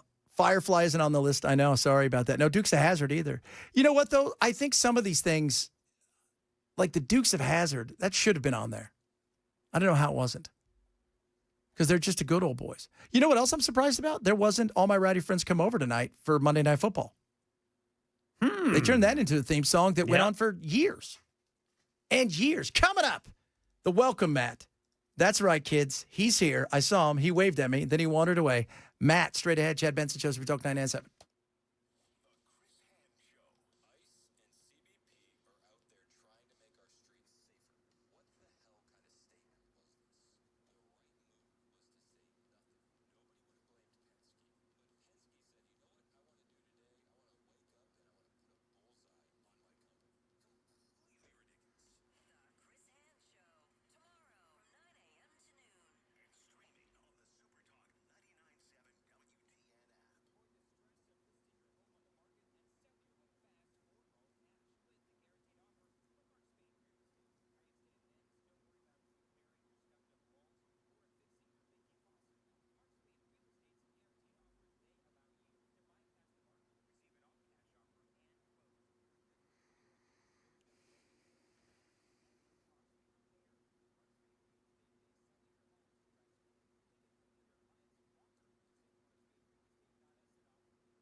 For many of us, generators are becoming a must-have household appliance. From unpredictable weather to surprise outages, it's better to be safe than sorry. Generator Supercenter of Nashville offers fast and easy installations with 24/7 service and monitoring to all brands of generators and expert repairs done right. Our mission is to make owning a backup generator simple and easy. Visit your local store today or check us out online. Generator Supercenter of Nashville. We serve all Middle Tennessee.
I know, right?